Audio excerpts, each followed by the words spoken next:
Open. Finance Committee meeting Tuesday the 22nd of May 2018. I have apologies from Deputy Mayor Martin and Councillor Robb. I move. James, Mallet, Casson, those in favour, those against, carried. Thank you. I confirm the agenda. If you could just read through that paragraph under there, there's missing pages and things like that and whatnot. It's kind of like we shuffle the agenda up a bit, don't we, before we send it out? No, okay, so I'll move confirmation of the agenda. Do I have a seconder? Mallet, Cassins, those in favour, those against, carried. Thank you. Sure. To be a little bit helpful and certainly at risk of being reported as confused again, would it be possible in the next finance agendas, we've got the 3 different measures of our accounting, would it be possible to maybe... Balancing the books you're talking balancing about? Balancing the books, yep. Would it be possible to maybe colour code those or put them a little bit easier to read as we go through? Because I'm finding there's a lot of flickage going through as I'm trying to work out what compares with what. Is it possible to do? We've only got 2 measures in here, being our 2015 as well as the local government measure. And it just shows you how confused Mark next is. time we meet, we'll be close to adopting the new measure, so there'll only ever be. There's only one more meeting, is there? Yeah. Okay. All right. We'll be swapping one out for the other, so that because none of us want 3 measures to be able to work through what it's trying to tell us. But yeah. But I'm very happy to do anything to make the financial reports clearer to understand and whatnot. Well, because it is a public document as well, sure. So we're trying to get... Say that again? It is a public document as well, yeah.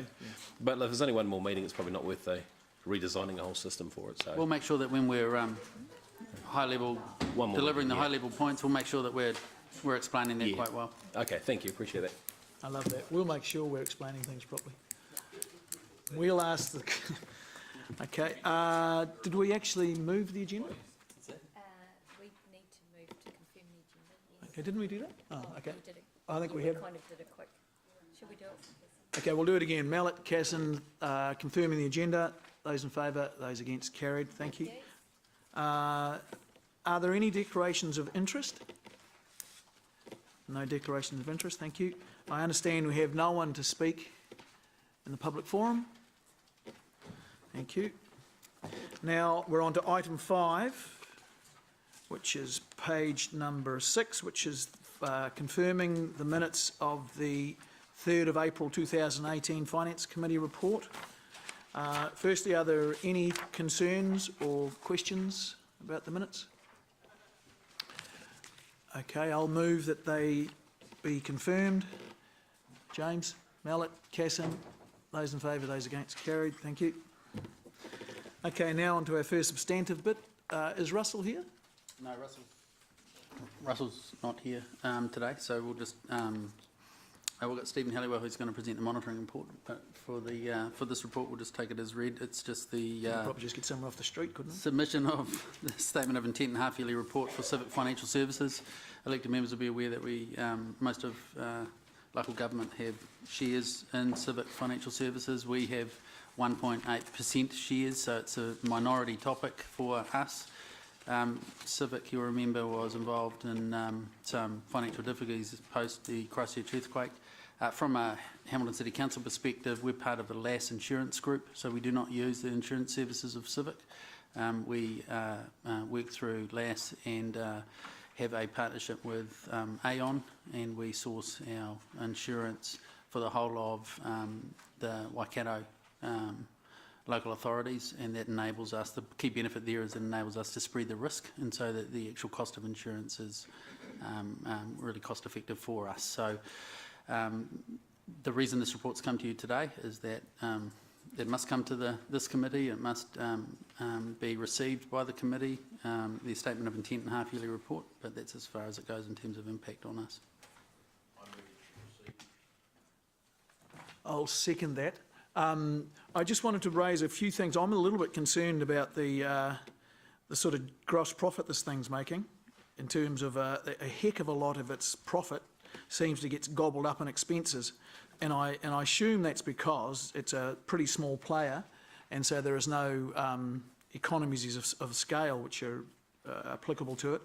And I just wonder, or I would be interested in perhaps reducing complexity around with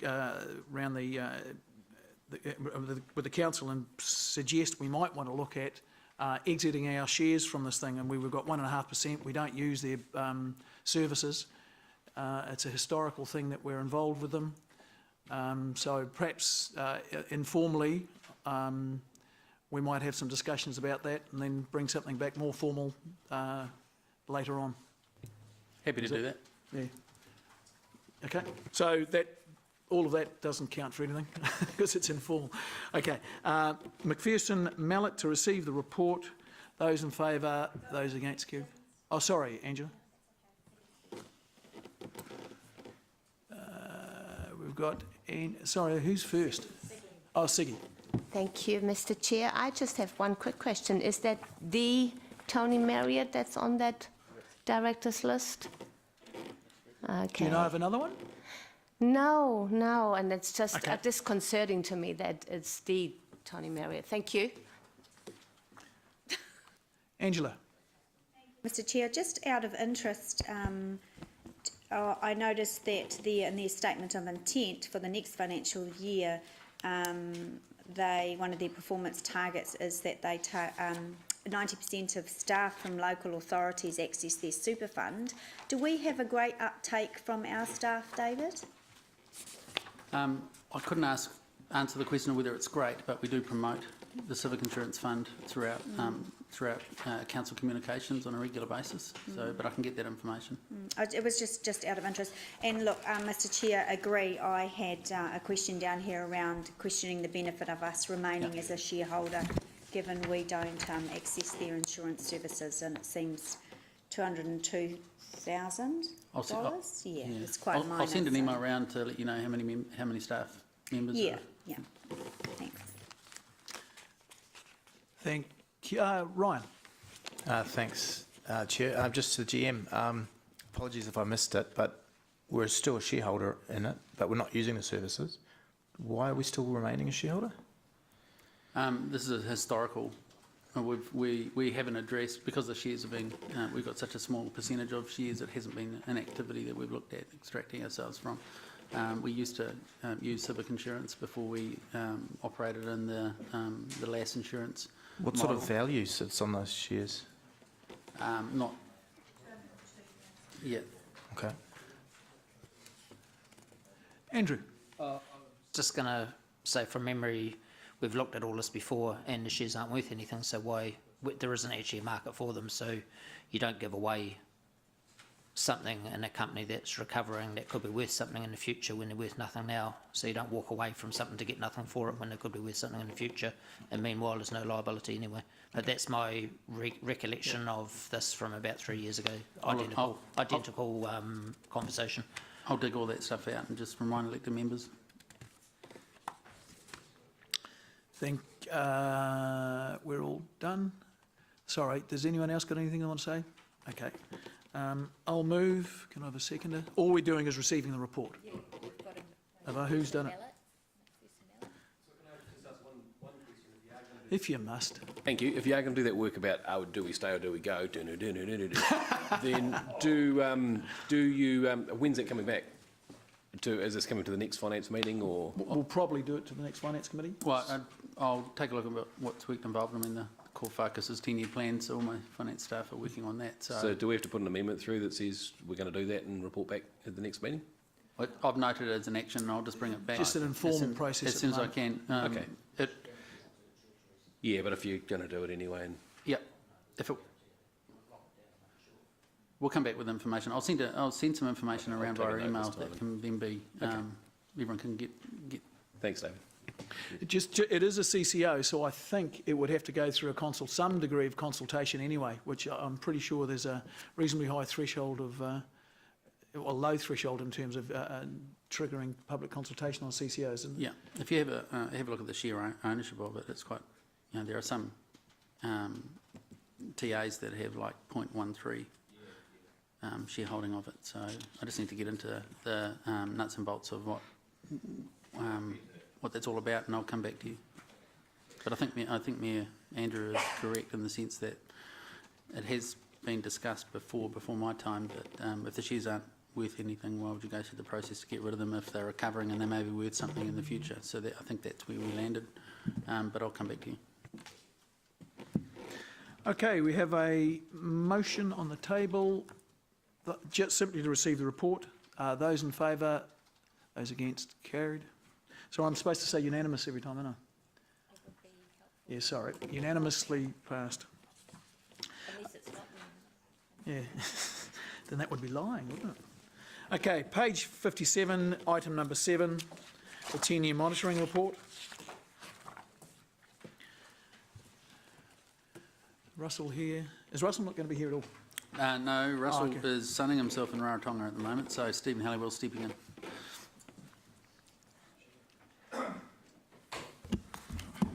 Thanks, Stephen.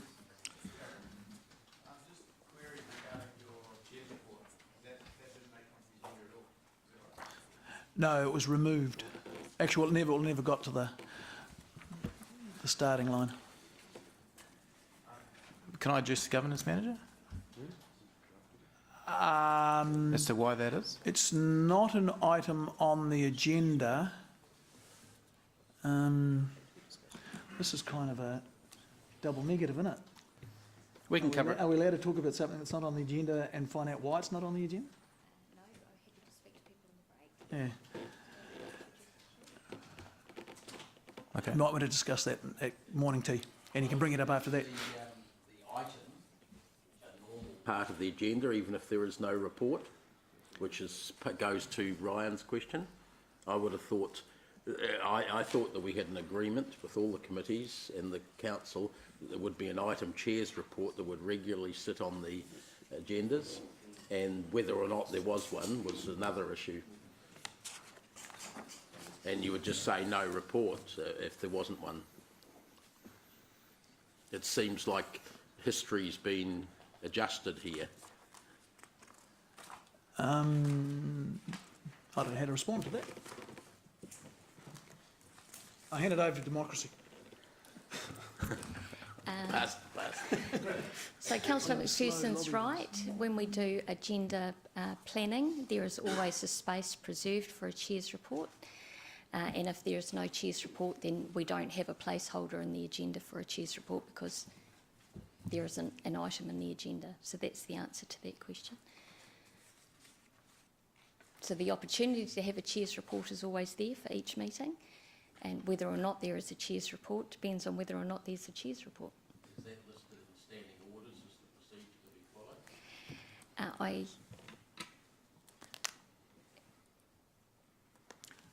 Well, Yes. there was a chair's report. I was Correct process advised has that it been followed, if that's the didn't question. meet muster, and so I was asked to withdraw it.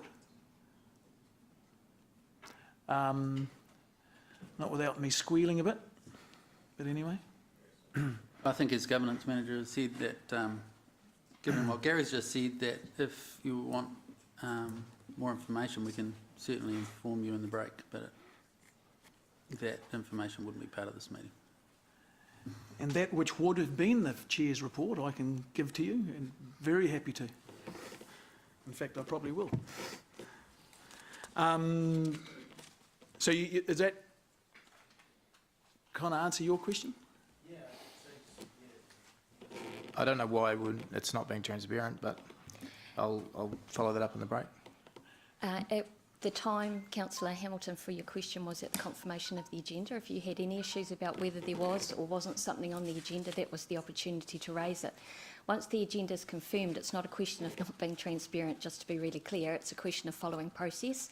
And the agenda was confirmed by this council at this committee at this meeting, and consequently that is the agenda we're working to for the remainder of the meeting.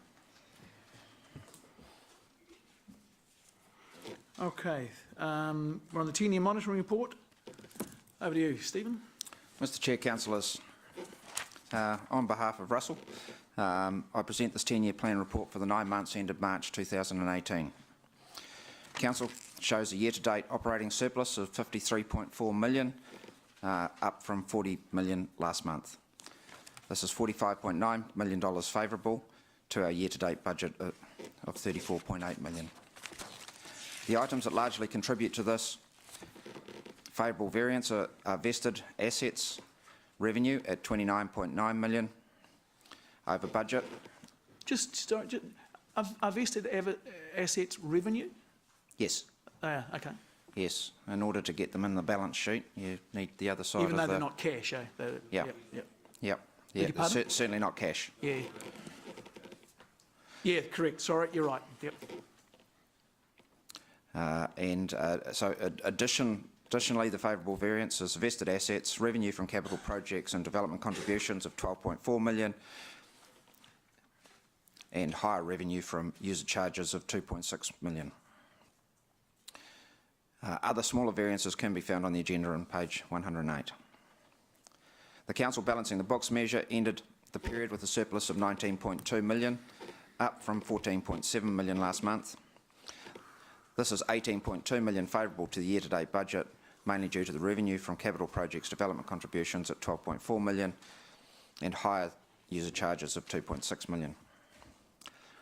The local government balancing the books measure further eliminates revenue from the development contributions and shows a deficit of 1.5 million, up from 1.3 million last month. And this is $5.9 million favourable in the year-to-date budget. The calculation for balancing the books can be found on page 67 of the agenda. Page 60 to 61 shows a summary of the year-to-date capital expenditure, which is 60.1 million, which is 14 million underspent compared to the year-to-date budget, up from $7 million underspent last month. Further details are in the attachment 3. Work in progress year to date of 164 million, of which 47.2 million is vested assets. It is noted the work in progress capitalised at April totaled just over 50 million. So in the report, which is at the end of March, the work in progress figure was 30 million. Sorry, which page are you on now, Steve? My apology. Yeah. So the work in progress figure.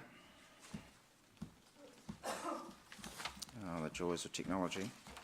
It's gone to sleep on me. So on page 60 to 61.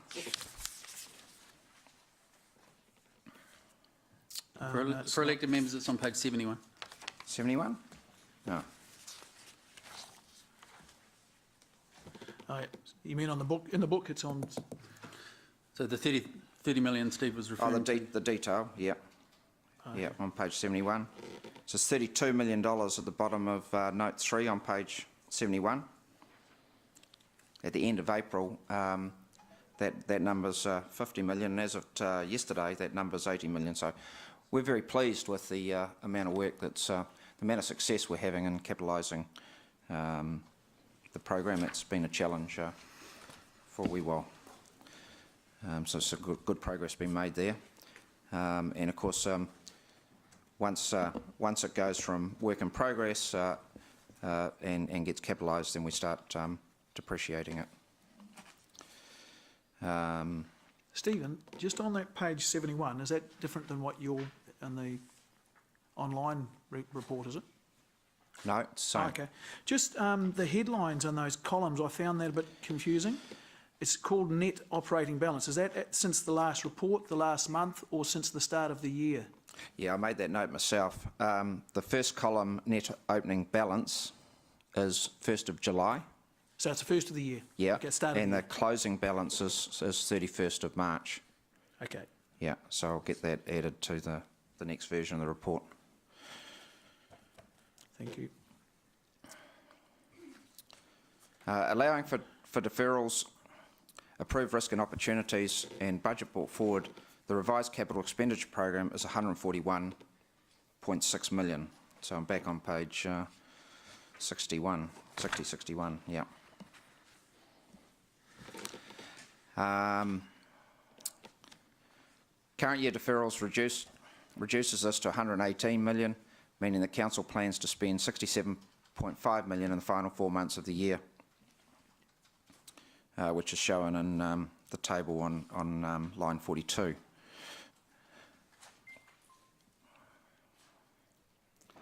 Deferrals are in attachment 5. Emerging issues subsequent to the finish of the March report show that capital savings of $4.5 million, which would be adjusted, which should adjust the expected capital program to 137. So the savings that are mentioned in the emerging issue, they're actual savings, not deferrals. So that means something was completed under budget, not slowly being done slowly?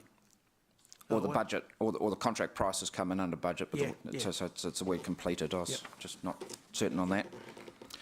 Paragraph 58. Oh, that paragraph number will be wrong. Paragraph 55, we're showing risk and opportunities approved at... Oh no, it is paragraph 58, my apologies.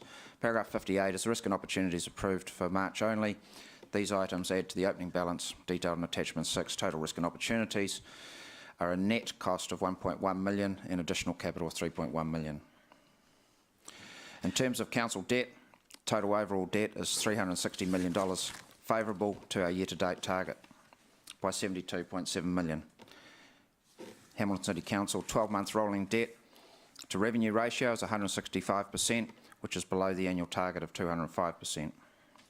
Paragraph. The analysis of vested assets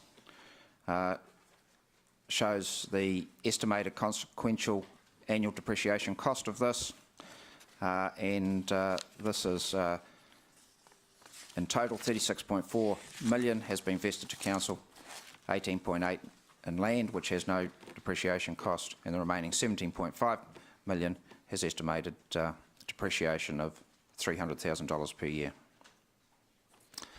And that's the end of the report that I've got to read. Okay, do we have any questions? Dave? Yes, thanks. I've got 4 queries, and they're actually all on page 60 and 61. So at the top of page 60, you've got a list of the major variances for the 9 months to 31 March. The first one I wanted to ask about was the lower rates remission issued, and by itself it's not a massive amount, but we're envisaging a higher rates remission need in the coming LTP period. So I'm just trying to work out whether we've got our figures correctly calculated. If we're 300,000 underspent this year, and we're not going to do much more, have much more of that, of those remissions coming in the last 3 months of a rates year, have we correctly pitched the thresholds right, both for the current year and for the years going forward? That's the question that leads me to there. I'm not sure who wants to answer that, and it may be that we have to do a bit more work on that, but I'm thinking of the LTP final deliberations, whether we got the figure we've got is based on historical stuff or on what we're actually seeing coming through the front counter there. So do you want me? Yeah, I'll answer one at a time if that's all right, Mr. Chair. Yep. Who's Mr. Chair. Gary? Oh, yeah. Yep. Go ahead, Stephen. So the 300, my understanding is the 300,000 variance is related to the remission on council properties, which is shown in the risk and opportunities schedule on attachment 6. So it's not related to payments made to individuals. Or has it got the right name then? Well, so the remissions are quite extensive on a number of different items. I don't know, there may be a dozen different policies there in the remissions policy. The remissions you're referring to are what we would now call the council rebate, and clearly there's a lot of work to do in that space and check that and then depending on what we decide around that policy, if we decide to change it, getting the budget right, and we're working on that in the in the 10-year plan. In the draft deliberations report, there's a section on that. Okay, it's just in the past they've been called the rates remission, so if you've changed the name of it, that's fine. It's just so we I'm asking about the individual remissions or rebates, so this isn't that. No. Okay, The variance isn't that, but in that rates, in the remissions line, it's part of that budget. Yeah, yeah, but not the whole 300,000 of from what you're saying. yeah, that's right. Okay, thanks. Second one is the higher revenue from DCs, 12.4 million, just under that on the same table. The query there relates to whether our staff think that that's developers fast-tracking their applications and payments to avoid having to pay under the new regime post 1 July, and whether we're going to see a dip, where our professional judgment is whether we're going to see a dip after the start of the new financial year, and therefore it's to need to rejig the LTP figures at least for year one.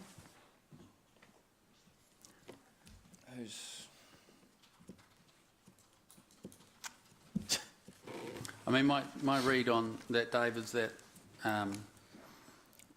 the issue or topic that you're talking about is about developers getting in before changes to the DC policy. The DC revenue that we're receiving at the moment relates to consents that have happened in the past, and the developers are just breaking their section titles or their section 224C. So that's what triggers when the payment's due. So certainly when developers want to apply for consents, there is no obligation for developers to pay anything until they've finished the development to a section level. So those payments that you're seeing in the financials wouldn't be related to a response. Do we know whether they have fast-tracked their I mean, that you're talking about, what your answer is really a desktop answer. That's how it works. Yeah, I understand that.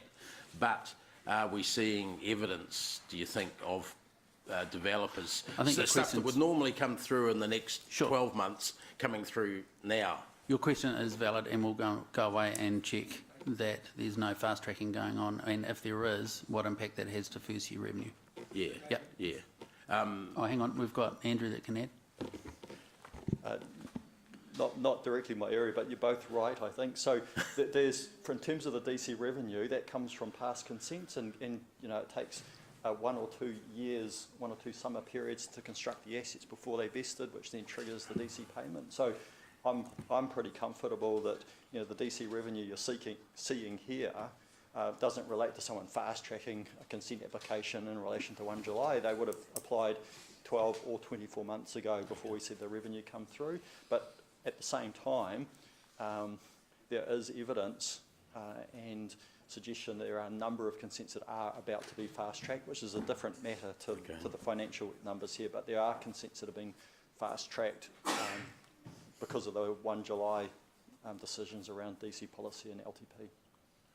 So basically what we're seeing here, down here, is an evidence that growth was somewhat faster than we'd planned for in the last LTP in this current financial year. Yep. Dave, can I jump in? Andrew, just be clear, DCs are calculated when the consent is approved, is that right?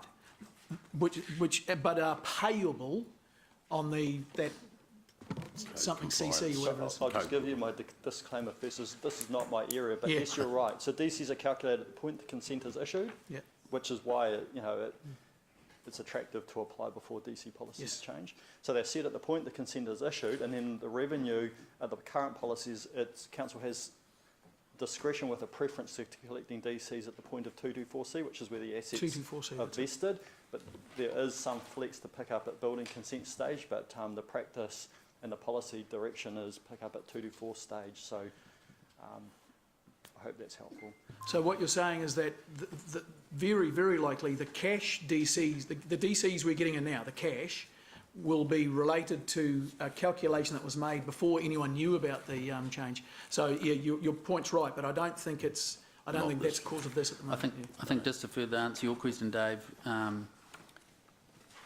if you remember the work that PwC did in terms of having a look at our financial strategy, one of the things that they picked up was that our growth forecasts weren't matched to our budgeting of our DC revenues, and the reason for that was that council in the past has taken a conservative approach for DCs, because obviously budgeting for DCs is fraught if development slows down and developers choose not to crack open sections. Therefore the DC revenue could be quite different from our budgeted revenue.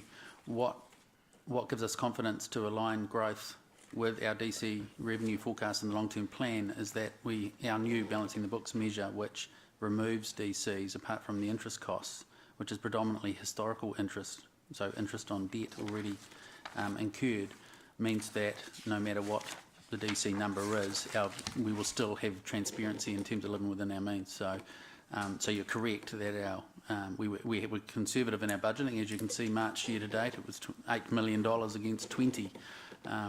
You know, under the old, under the 2015 measure, you can see that would distort whether that money was to be used for everyday costs or to pay down debt, which is why we've proposed moving to the new measure. It still gives then rise to questions about whether our work program matches the DCs, because if DCs are coming in, that means they've paid for works, capital works, and is our work program in sync with the money coming in, or are we going to be falling behind the developments?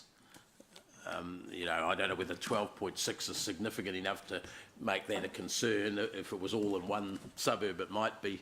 Yeah, through the long-term plan, there's been extensive work on DCs. Of course, we'll have a briefing this afternoon on this topic, but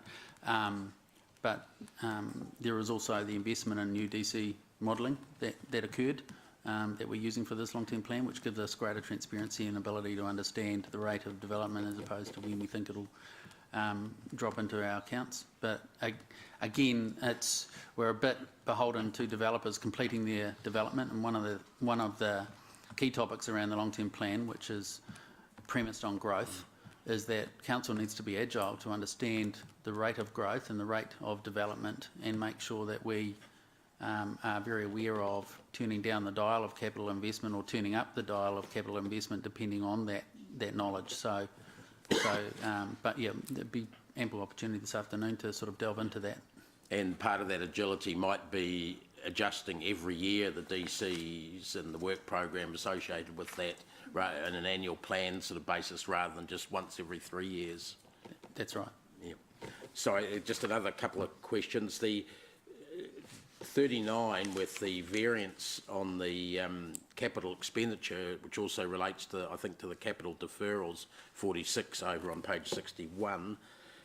This is a perennial issue with variances usually seeming to be, at this time, they're being higher. 60 and 61. The actual capital expenditure being lower than the budgeted. It gives rise to a question in my mind. When we decide on a capital works program, do we have sufficient staff resources to actually see that through, or are we sort of always loading the management of the capital works, the contracting and so forth? Are we loading that on overworked staff? So should there be is there a extra staffing component if we decide on a piece of capital work? Oh, I'll probably defer to Chris in a minute, but desktop is that there are a number of reasons why capital might be deferred. It might be a choice by council to defer because new information came to hand and we just think it's not the right time. We might want to group that piece of capital work with other capital works and to put out a tender for a number of projects that might fall over the fiscal boundary. One of the things that we talked about previously was sticking to the 12 months when we get towards the 3 months to go, 5 months to go, and something happens and it's going to go into the first 2 months of the next year, all of a sudden we're reporting deferrals, which gives a connotation that we're not able to deliver our capital program, and yet there may be very good reasons for that. A lot of our capital works programs also rely on the acquisition of land, and so in terms of our negotiations with landowners and trying to resolve that, it can take time, as does certain suppliers have issues in terms of delivering within the time frame. So we will always staff up to deliver our capital program because we see it in advance of what we need to do. We just need to be agile in terms of how the dice is rolling for us to be able to deliver as fast as we can depending on the external impact. So we are working hard to change the capital delivery reporting so that we can give council not only a 12-month view but a project view over 3 years, so council can understand and see the work that's going on to a number of capital projects that may or may not make it by the June date, but you can see the amount of work that's going in and the reasons for any shifts between fiscal years within that 3-year period. So, and we would come to you with greater explanations around the reasons for that and the benefit to council for doing that. That's all good, but I just wonder whether our budgeting matches that, because we're budgeting always to spend and it's always stretched. So should we not assume that there's going to be a certain proportion of stretch? I can't remember a year where I haven't seen deferrals of this sort of quantum. Do you want to take over, Chris? If I can just pick up where David left, because everything David said was good. He's been listening to me for too long. So look, just in terms of this year's budget, and this is my portfolio, which is the biggest portfolio, we've had a great year and we've delivered most of our projects. But there's always going to be deferrals. A lot of them, as you know, are in that developer space, and we're reliant on developers doing things, and if they don't, we defer money. So a lot of our deferrals are there, but if you come back and look at the suite of projects that we're meant to deliver, that we're contracted to deliver for you, we're delivering almost all of them. But there will be deferrals. If you look on page 63, in the bottom bullet point there, we're actually alerting you to the fact that we've delivered about 12 of our projects under budget. So some of that funding is saving. It's not deferral, it is actual savings. If you look at risk and opportunities, there's a couple of million in there. So there's $6 million in those figures of pure savings. We've delivered the project and under budget, which is good news. So to come to your heart of your question, I think, is we are moving into the next 10-year plan. I think regardless of the decisions you make in the deliberations, the program is likely to be bigger than what we're delivering this year. So we've anticipated that as a business and we've resourced up to deliver it. As David has said, we're getting a little bit smarter in how we deliver that and how we report to you. So we can report a project sense to you in terms of numbers of projects we're delivering. Because I think that's something that's missed in our reporting, as well as the deferrals. So it just puts the deferrals in context. So we're looking to significantly improve that with the delivery of the next 3 years program. But I think your heart of your question is, are we resource right to do it? And that's your 10-year plan deliberations. You'll see we've got extra cost in there to deliver a bigger program.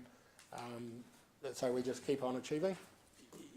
Yeah, no, that's 3/4 of the question. The other quarter is, do we overpromise in our budgeting sense? So your comment that right at the start, there's always going to be deferrals.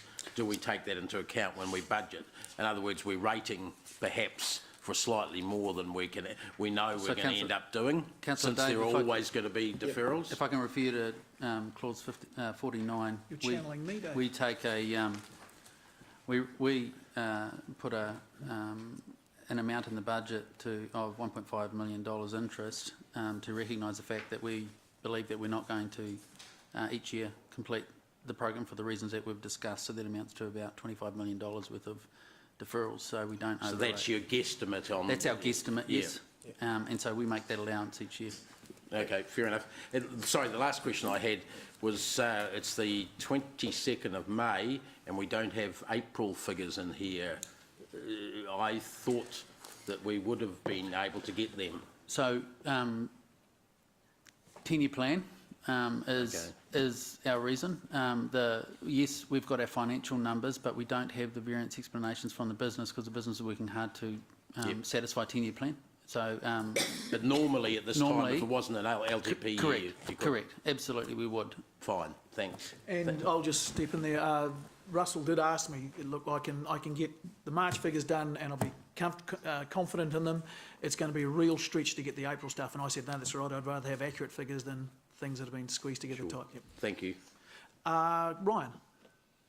Thanks. Chris just sort of touched on it, which was on 63 point D, just the 12 programs where they've made savings. Obviously, they've come in under budget, which is great. I was just wondering, perhaps Chris or Stephen, and just a bit more commentary about how those efficiencies were made or met. Yes. Stephen won't know. Sandy? It's a range of projects. So previously, we'd signalled there's some savings on the Rotikari bulk water main contract. That contract's going really well. And so we've simply increased the figure that's going back to council for savings. So that's gone up to, we're proposing to go up to $1.25 million, which is outright contract savings on that. There's a whole gaggle of lower value savings, 50k, 75k, 400k. And they're all from a range of cost centres, and I'm happy to share the detail. But they're just as a result of upsize agreements with developers, contracted works that have come in cheaper. So they're all genuine savings. So that council's still got the assets and the infrastructure it was looking to acquire through the financial year, but we've been able to do it at a lower than budget cost. So, but if you want to see the exact detail and resolve each element back to a CE line, I can do that for you Thank offline. you. It'll be in next month's report. Fantastic, thank you. Cool. Thanks, Ron. Paula? Chair, just following on from Councillor McPherson's comment around the renewals, in terms of having certainty that we're striking the budget right, not too much, not too little, it's fair to say that going forward from this point we are anticipating a reasonable catch-up with the new asset renewal and maintenance schedule for some of the ageing assets in the city, so we can expect to see if there were savings, from a favourable contract on one hand. There's a lot of work in the wings to our assets and facilities. Yep. Is that a fair comment?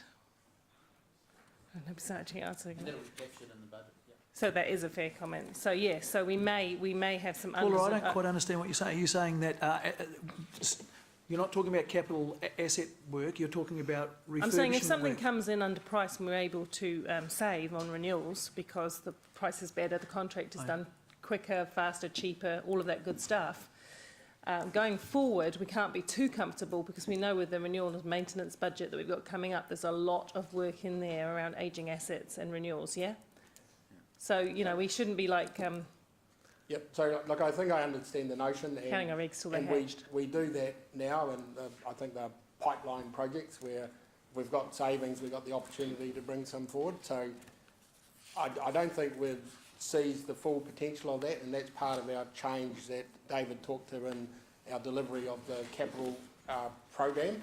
So from the next year, 3-year period, we're going to be treating it as much more as an organisational program of works rather than just a group program of works, and that it's certainly at the top of our mind to just tease out that opportunity for seeing the savings a lot earlier and then maybe doing other things we'd like to do. I think that was the heart of your question. Yeah, so we've got the flexibility. Yeah, I'm just saying, we do that from now, council's but we point can of do view, it we better. shouldn't be counting our chickens till they're hatched and sort of going, yeah, good savings. We're actually got quite a program of works, and we need to be quite flexible within that to spend. Yeah. So one of our challenges in my space is that, so what you're talking about is the contingency we have in a project, and our projects are so risky that we like to keep the contingency until we're past that risk point, and quite often it's too late to release it, and if we release it and the risk eventuates, we've got to get back in.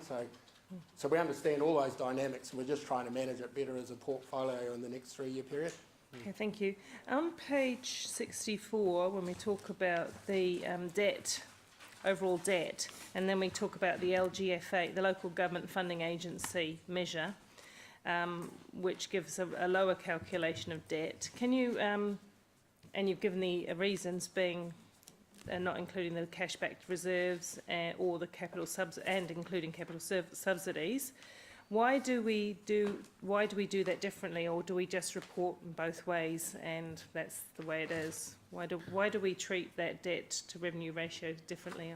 Just refresh me. So council adopted a different measure than the Local Government Funding Authority. Yeah. But through the long-term plan, we agreed that, given that that was our source of funding, we should adopt the Local Government Funding Authority. So as we move into the 10-year plan period, there'll only be one measure, and that'll be this measure here. The LGFA. The LGFA. That's what I wanted to Because that links up with our funding. Thank you. That's what I thought, but I wasn't sure, seeing the two still reported there, where we were heading with that. Just a couple of questions in terms of the, because we have had people through the LTP concerned about the professional costs and contractors.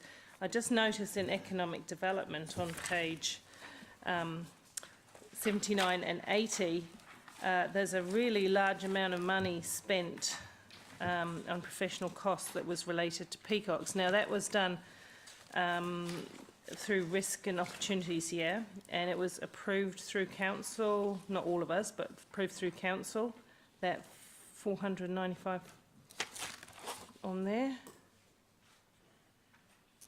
I would like, it does, and it pops up on a few other areas where professional services are reasonably high. I would quite like at some stage to be able to see a breakdown of professional Paula, services. could you say what page it is again? 79? I was just for an example looking at 79 and 80, the professional services related to economic development, but it does exist in other areas too. I would really appreciate being able to draw out some more information on what's happening within that professional services space, and where that's what that's been like over the last year, and how that's predicted to be going forward. It just sort of, because there's quite a complicated agenda to look backward and forward into the attachments. You know, you have to kind of go line by line through all of those, and I would just like to understand what's happening with professional costs and services. Just noticing it for a information request. Is that okay? You don't have to answer it now. No, that's okay. And just one more, if I might. I think it was on the. See, I'm just trying to find the right attachment. Sorry. So on the last one, which is risks and opportunities. Just give us a page number, Paul, Sorry, please. yep, it's on the page 108.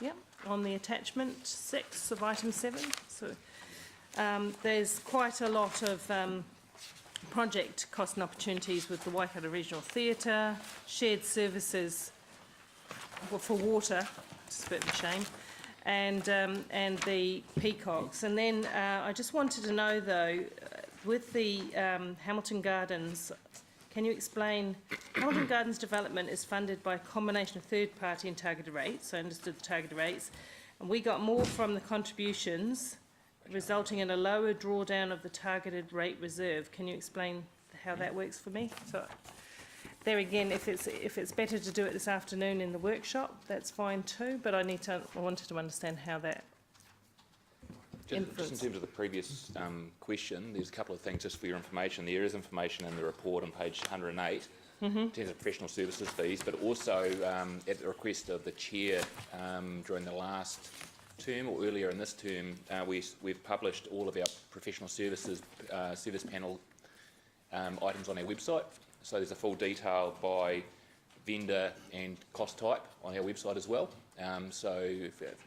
And that's done by month as a PDF, so it's easy to access. If you go Hamilton City Council procurement on Google, it pops up.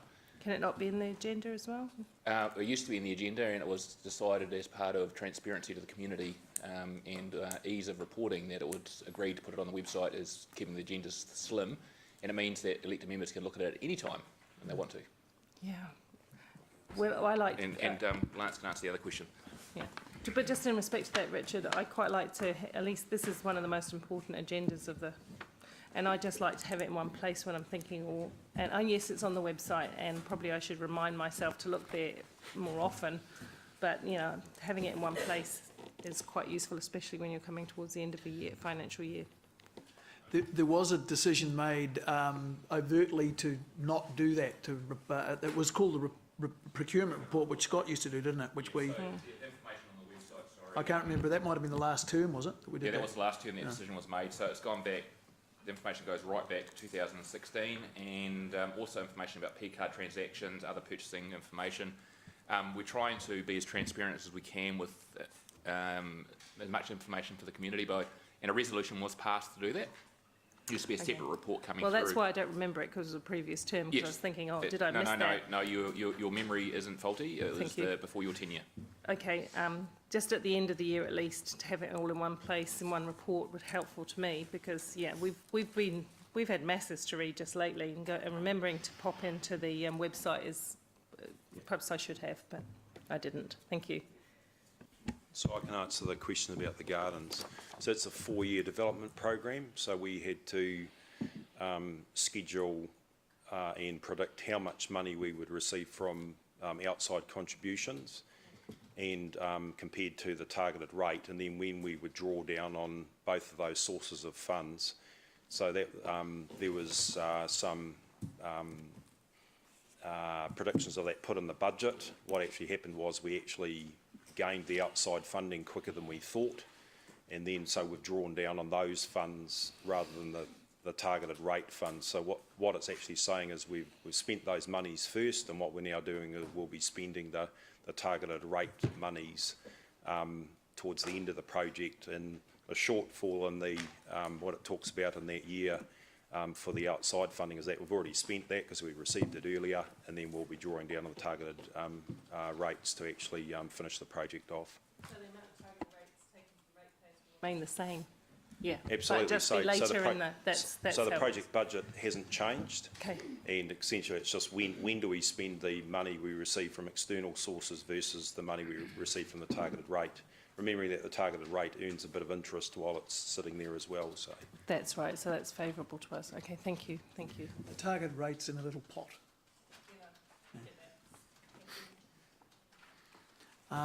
Siggy.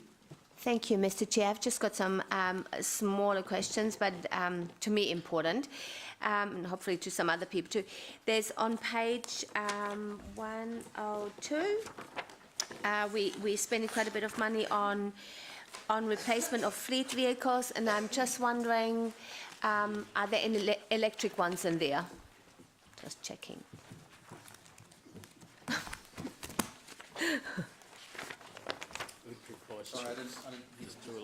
Any electric cars? Well, for one point. Siggy, we're just putting together, Councillor Siggy, sorry, we're just putting together a paper on electric vehicles. Dave, you mentioned it in December in terms of the long-term plan deliberations. We're working with NZTA on that. A lot of the challenges around electric vehicles are not the vehicle itself, it's the infrastructure to charge those vehicles. Yeah. So we're wanting to bring full information to Council in a briefing, and we'll probably target that after long-term plan is finalised, so that we can give you information. There is money in the budget to have a couple of electric vehicles in the next financial year, but I think that that's a token. We need to really understand what our strategy is, and that's why we're doing that in-depth work. Obviously, buying 20 electric vehicles over the next year and not having the infrastructure to charge them is going to be a challenge. Yeah. So that's why we're working with NZTA to get a better understanding of infrastructure. Great, thank you. The other one was on page 113, and it talked about the subsidies for roads will be adequately maintained, and you couldn't do as many chip seal and asphalt because there wasn't the subsidy. Oh, I'm in the wrong report. Oh, sorry, wrong report. Really? Next one. Item. You're charging through the agenda. Ziggy, well done. I'm charging through the. Oh, sorry. Yep. Charging. You got to be sharp, Yeah, Mark. yeah, for the Thanks next for one. picking that up. That's you all done, Ziggy? Okay, Mark. Thanks, Mr. Chair.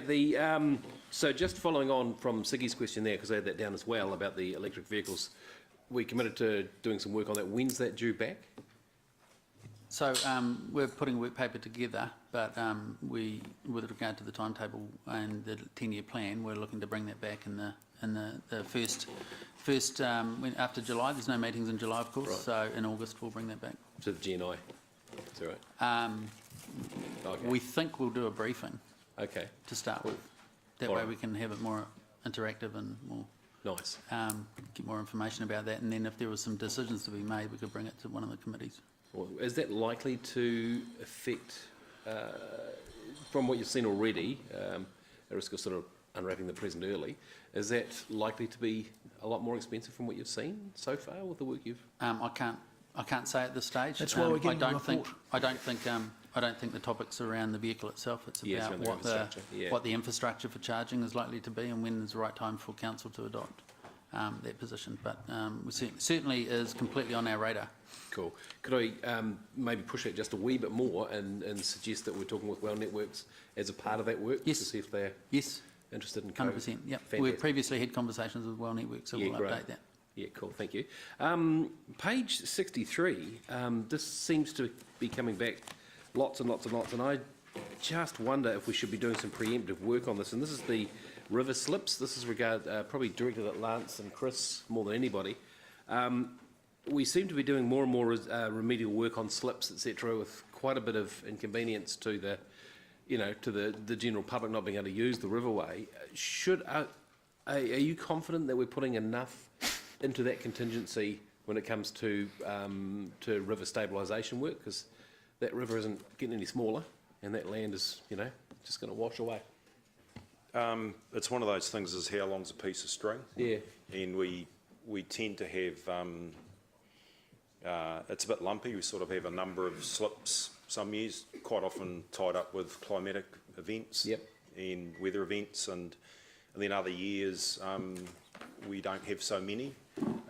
We've got a report coming back to Council in June, just about the ones that are mentioned in here. We'll be asking you for some money to do those. We've now got the engineers' reports and just have all that information in by the second week of June, and then we'll be bringing a report to Council to ask some money so we can get on and get that work done when it dries out in spring.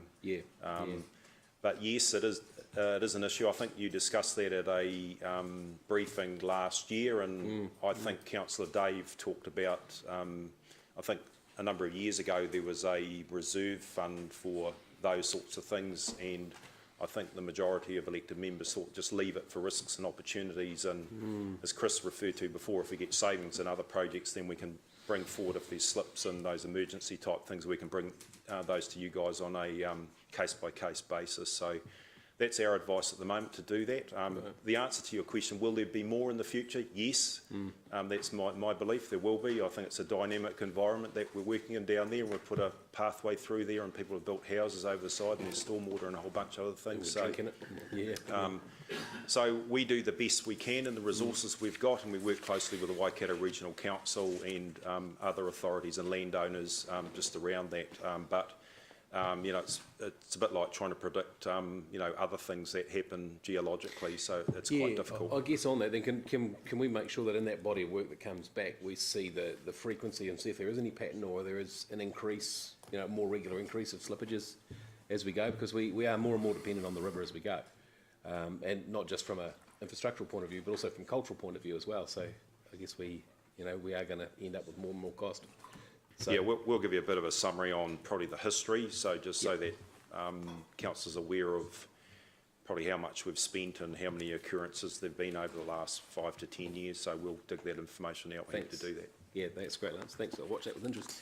And the other question I have was on page 85, 86, regards the election costs. It's probably a question towards governance, maybe. We were 12K over for that election, or the by-election cost. Thanks, Ryan. Do we have we budgeted enough for the next election? Or was there an irregularity that made that? If I may, Chair, the by-election itself, of course, was unbudgeted because it was unexpected. Yeah. And so our best estimate based on population, number of voters enrolled to vote, etc., etc. So at any given point in time, it's our best estimate. Yep. Okay. But yes, we are doing the work for the 2019 election, and typically, I think, given the number of variables involved in such a gigantic process, you could argue council does very well in terms of coming in with a acceptable margin of error. Yeah, it's easy decision.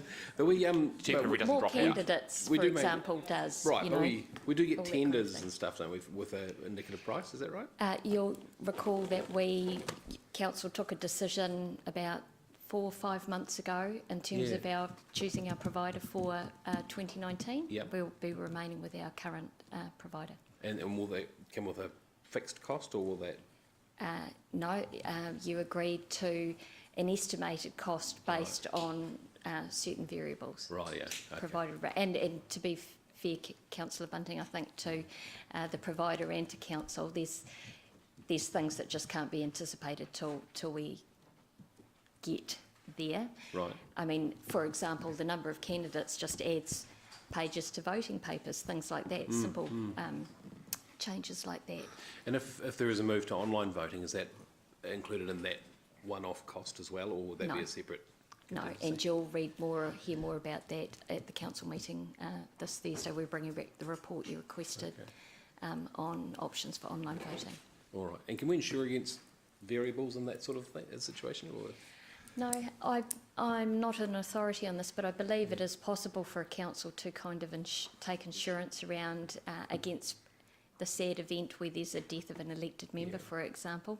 But we understand that the cost of the insurance is effectively prohibitive. Right. In the unlikely event that occurs, it's cheaper for us to manage as a... Did you want to add something, Richard? No? Just going to say, if Councillor Bunting is forewarning us that we need a by-election for himself at some stage, let us know. Dream on. All right. Thank you. Thanks, Leanne. Appreciate that. Okay, Jeff. Thank you, Gary. Yeah, my question was following on really from Councillor Bunting's questions on the river slips, number 62 there on page 63. I was also, I guess, concerned about how big a beast we may be looking at here in terms of costs, and obviously we're going to find that out next month. But I was also just thinking about the contingency side of things, because from memory in the draft LTP, it was put up to, a sum was put up for river slips, and I think we knocked that back from memory, didn't we, in the draft LTP? So at present, we don't have a contingency, is that correct? I think from memory, we agreed to deal with it through risks and opportunities, didn't we? So we basically said, we can't budget for this, we'll just wait until it happens. So that's a crude way of saying it. I guess my thinking is, well, our thinking possibly change in June when we get this, well, in fact, it'll be probably too late then anyway. What figure was put up in the LTP for contingency for river slips? Can we remember? It was 1 or 2 million, wasn't it? I think. Rather than guessing, do you want to... I know there was 50,000 put up for investigations by staff, but I think elected members had a discussion around, Councillor Dave, was it 2 million that was discussed? Sorry, I can't recall. So we'll probably dig through the notes and find out. So it is possible that it could be put up in the LTP deliberations as an item. Put back that contingency fund, isn't it? I suppose so. Yeah. So the other matter that I recall being raised in that meeting was that setting our debt limit at 230% gave us debt capacity for the unexpected and the unknown, and that was part of that discussion as well. Okay, thank you. Leo. Same thing. This will mean that we can't really start, it'll be next summer at least before we can get any action on these, wouldn't it? With the talking about slips. Slips and that, yeah. And I noticed that the Waikato University has found another 25 possible fault lines, with 4 possibly being active. So it's looking a bit shaky, isn't it, really? Mr. Chair, could I just make a comment? One of the challenges we've had is actually getting enough geotech engineers to actually work on this, with everything else that's happened around New Zealand. And I know Chris's team have found this too with various projects. You need quite specialist type of expertise for these, especially on the river.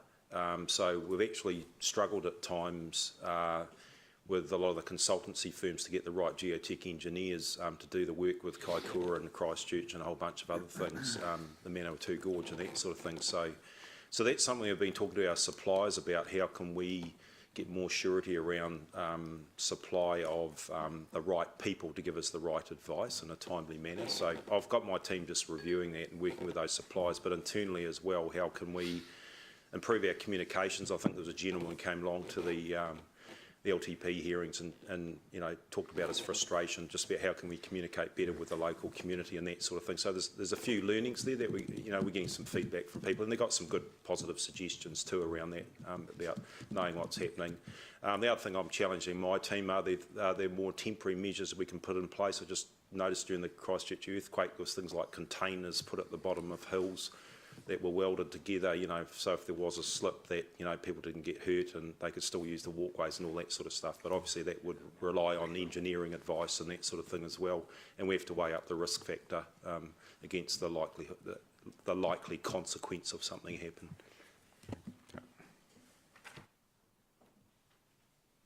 Angela.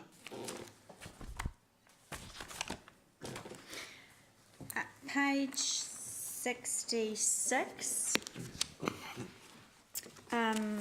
Somebody raised this, I don't recall who, but under the financial note for the development of financial contributions in note 6, it just, and permeated through the report, it just says strong growth continues, but I would actually appreciate a bit more of a breakdown, and I think you did note that as an action, General Manager, around whether that's, it was Councillor McPherson asked the question around whether that is the developers rushing in. I'd also like to understand whether it's commercial or residential, just a very high level breakdown, whether it's infill or new as well, just to try and complete that picture rather than just the word strong growth continues, because that doesn't tell me anything. No problem. Thank you. On page 99, fairly immaterial, but under the museum, one for you, Lance, the Public Arts Support Fund is underspent by 169,000. Is that the 50,000 annual fund, and we're just continuing to accumulate that? Or is that something else? The answer is yes, but you'll probably see in the operating as well, there's, with the purchase of the Salamanca Road artwork in April, we got significant amount of funding from Trust Waikato, so the revenue comes in through OPEX and then it'll be spent in CAPEX, so that's how it sort of flows. The answer to your question is yes, that's our 50k, but we actually also, when these potential purchases happen, then we can get funding from Trust Waikato, which is part of the deal with them gifting their art collection to us. So that looks to me as if it's overspent, which is that artwork. We've actually bought 2 artworks this year. And they've contributed, Trust Waikato's contributed to both of those. Okay, thank you. My next one on the same page is for Sean. Just under the Claude Linson Stadia one, Sean, Waikato Stadium property renewals, and I think I read the note right. It was note 4 around FMG. Was that paid to us by FMG? I'm on page 99. You caught me out. Yeah, for the naming. Oops, for the naming rights. Basically, we, as a part of the agreement that we have with FMG, a certain portion of their contribution to us goes directly to specific capital works projects or upgrade projects that we wouldn't normally fund ourselves. So in order to receive that money, we have to receive it as capital revenue, but it then goes out as capital expenditure on the other side. Okay, thank you. Sorry, Angela, can I just ask, so what has that been spent on so far? Sean? It went towards the Gate 1 upgrade, along with Splice Construction's contribution. Thank you. Sorry, Angela. Back to you, Lance, on the same page, page 99, under parks, just the wash-up of the Victoria on the River Park there.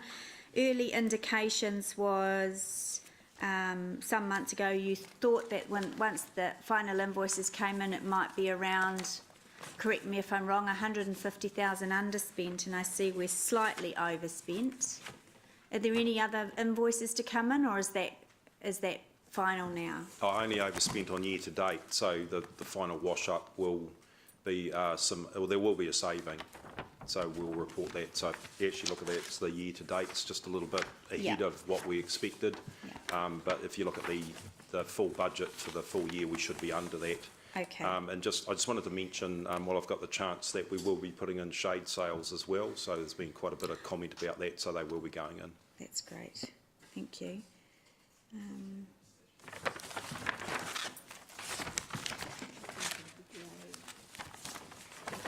All right, risks and opportunities. I'm on the attachment, page 108. Just a couple of final questions there. This is one for the CE, under your approved delegated authority. The last one there, and Councillor Southgate raised it, it's called two different things in the report, which was a little bit confusing. Enabling works, it says community capital program, but that's the Hamilton Gardens, isn't it?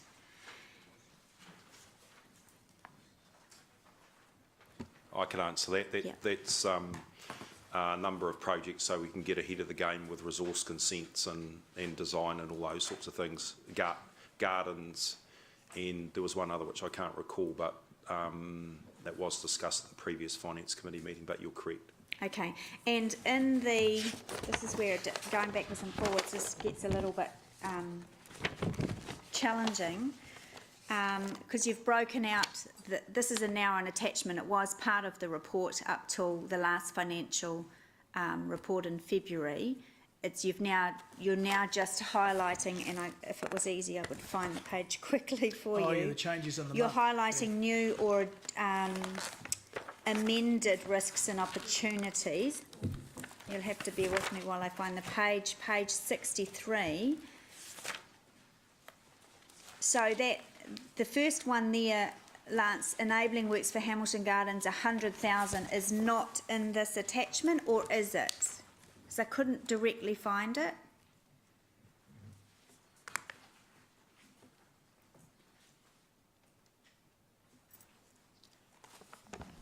But let's take, look, it's not huge. I'll take it offline so I can explain to you, because Yeah, I think there's some capital and there's some OPEX as well. So because that line in the attachment's gone up 100,000 from the February report.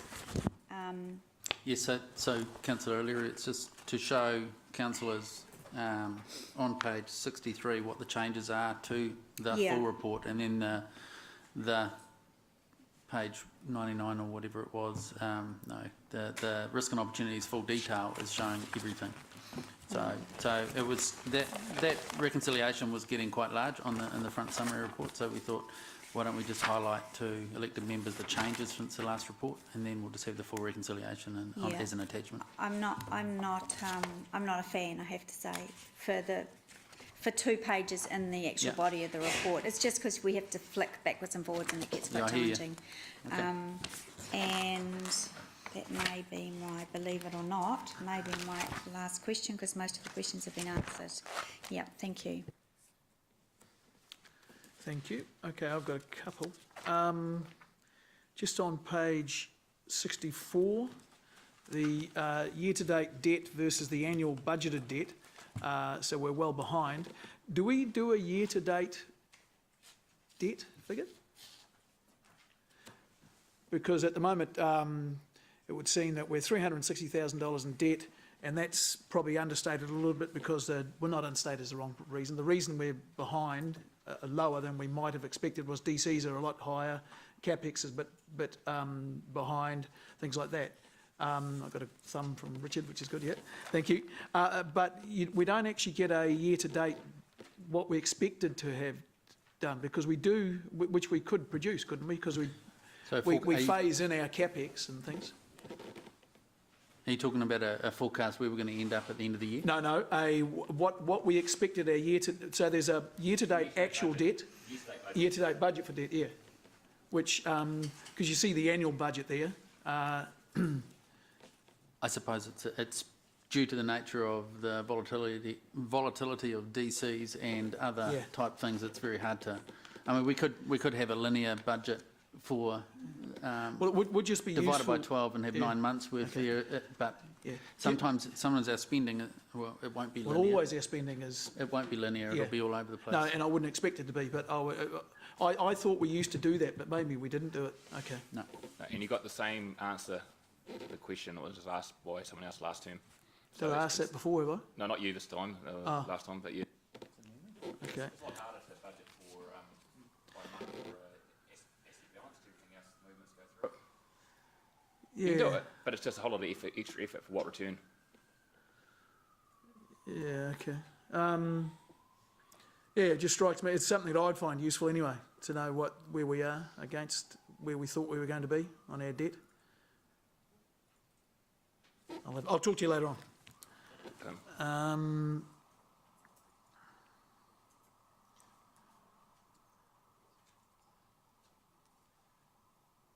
Just on page 121, it talks about, am I in the wrong report? No, don't worry about it. No, that's fine. That's all I had. Thank you. Do we have any more questions on the 10-year monitoring report on the item? All right, we'll move into debate. I'll move it. We'll have a seconder. Mallet Cassins. Good little team. Sorry, Dave. Casson. All right, is there any debate? Mark.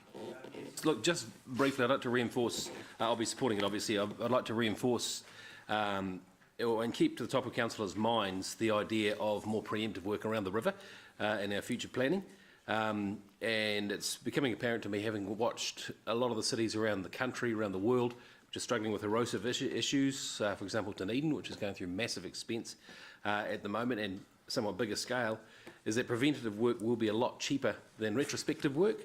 And it's one thing to have a contingency in case something happens, but I think in being the largest river city in the country, we've got a good opportunity to start looking at in-house geotech teams. We could potentially attract central government funding because the area of expertise that they have will be useful all around the country. And plus, if we're not dealing with disasters, etc., we could be selling that expertise around the world. So I think we've got a really good opportunity to be conducive to our great river city image by saying we take this river absolutely seriously and put some preventative work in, because I'm guarantee in the long run it will save a lot of money. We drink that river, we use that river for transport, it's of massive cultural significance, and we live beside that river. I think we ought to be spending some bucks earlier rather than later on that. Thank you. And I think there's some work has been... Yep, okay. All right, is there any further debate? I'll move the 10-year monitoring report be received. Those in favour, those against, carried unanimously. Okay, thank you. Okay, the next item, where's my little thing? There it is item number 8, which is the 2015-2025 10-year plan service performance report. We're in year 3, and this is page 109.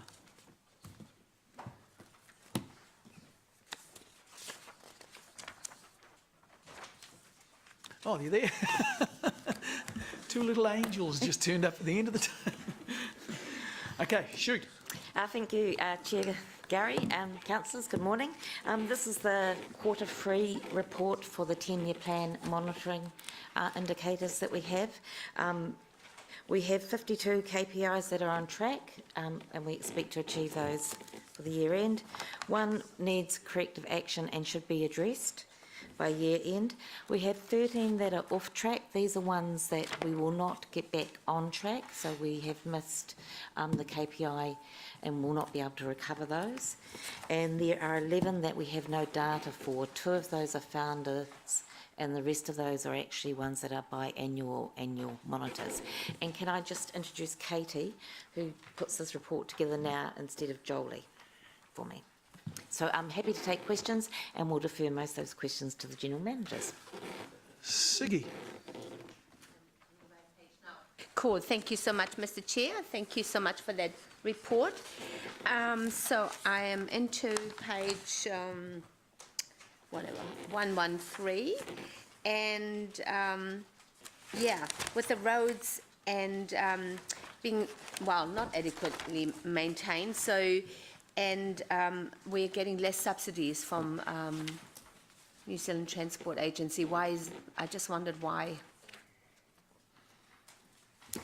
Now, you do know something about this, don't you? I know what I've been told. it's unfortunate Chris wasn't here for this one, but so it's a mandatory target, but this is about, and I think Chris has talked to council committees on a couple of occasions recently about this, so that we could hit the target is what I understand, but it would, we'd spend money, but there's a better way to manage our assets and our network, and that's by not doing so much renewals or resurfacing work, but to do more of the maintenance and preventative maintenance work. So that's the message I think Chris Allen's shared with council. So it means that we're tracking off target in terms of this particular KPI, but from a whole of network perspective, we're doing quite well and doing the best we can with the asset. So we're putting the right intervention in place, which is more maintenance as opposed to reseal. So I hope that is helpful. Does that mean that instead of resealing roads that are actually still really good, just because they're on the schedule to be resealed, you're actually looking more for maintaining other roads that really need more maintenance? That's basically it, yeah. Okay. So rather than just resealing on a birthday and having a program and spending the money, the team is preferring to focus on crack sealing and pothole repairs as opposed to just spending the money.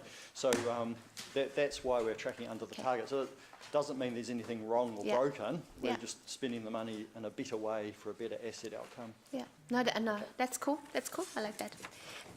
Other thing I'm asking is about that's about recycling, and that approximately 79 tons of well, on the next page actually over 79 tons of material that could have been recycled end up in in landfill. Thank you. So, and it's really, I know it's probably a cost matter that we need more resources. Is that right? Is that the problem?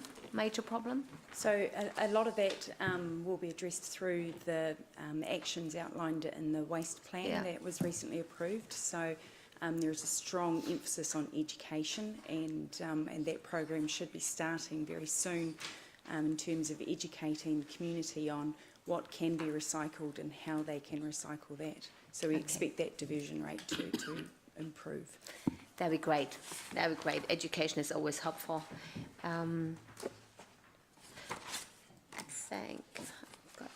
No, that's me. Thank you. Thank you. Thank you, Ziggy. Paula? Thank you, Mr. Chair. Just a couple of quickies, I think. In terms of number 34, which is the rubbish, and the number of complaints not on target. I notice it's a low number, but it's still not on target. Is that across the board, or is that complaints from geographical areas such as the university, where we do historically have a number of complaints about rubbish? Do we know that? So that's generally across the board. So we've in a lot of discussions with the contractor about how we can improve that. The number is actually starting to trend down. Okay. But there are a number of issues around resourcing of the driving workforce. There's a lot of demand for that skill set in other industries at the moment. That's resulting in a high turnover of staff, and so that means that the collection complaints are slightly more than what we'd expect them to be. Okay, so just a labour resourcing issue? Predominantly, but it will be also assisted by the education programs that we want to start rolling out very soon, and we're working with the contractor on how best to deliver those at the moment. Thank you. And 49 and 51, which relate to library, 49, 50, 51, see the library's coming back on track, but I presume that second quarter was a result of, was particularly affected by the closure of the CBD library, and that's why we're seeing those negative trends, and we would fully expect after the opening in July, June or July, I've forgotten now, when it reopens, and we'll see that come up, Lance. And I'm asking if staff are going to put any marketing around that, given that, when you experience a drop-off for certain reasons, you've got to build that capacity back up. There will be a significant relaunch of the Central Library when it reopens at small cost. So we're working with Jeff Neems and our marketing team on that, so that when we get in there earlier than expected, as you said, then we just want to make sure that everyone's aware that the library's moving out of the pop-up back into the Central Library and we're open for business, and also leveraging off some of the other, also some of the larger organisations moving into the CBD who have a lot of library users. Yeah, and I guess that pertains not just to daily activities but the events in the library space, because we'll have to pick up all those children who've dropped off the holiday programs, etc., etc. Yeah? Yeah, that's correct. Okay. The Waikato Museum on number 54, I've just written in the margin why. Now, why did I put that? Oh, so we're just not getting the number of visitation. Is it just school students, or is it walk-ins to the special exhibitions? Sorry, number 54.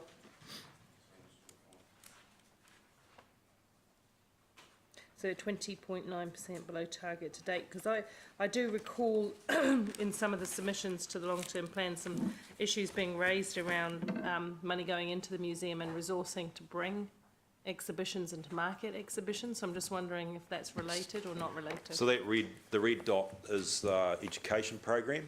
Okay. Look above it, the green dot is showing a significant increase in visitation to the Okay, so it's Waikato just Museum. the school portion. Yeah, look, the school numbers rely on the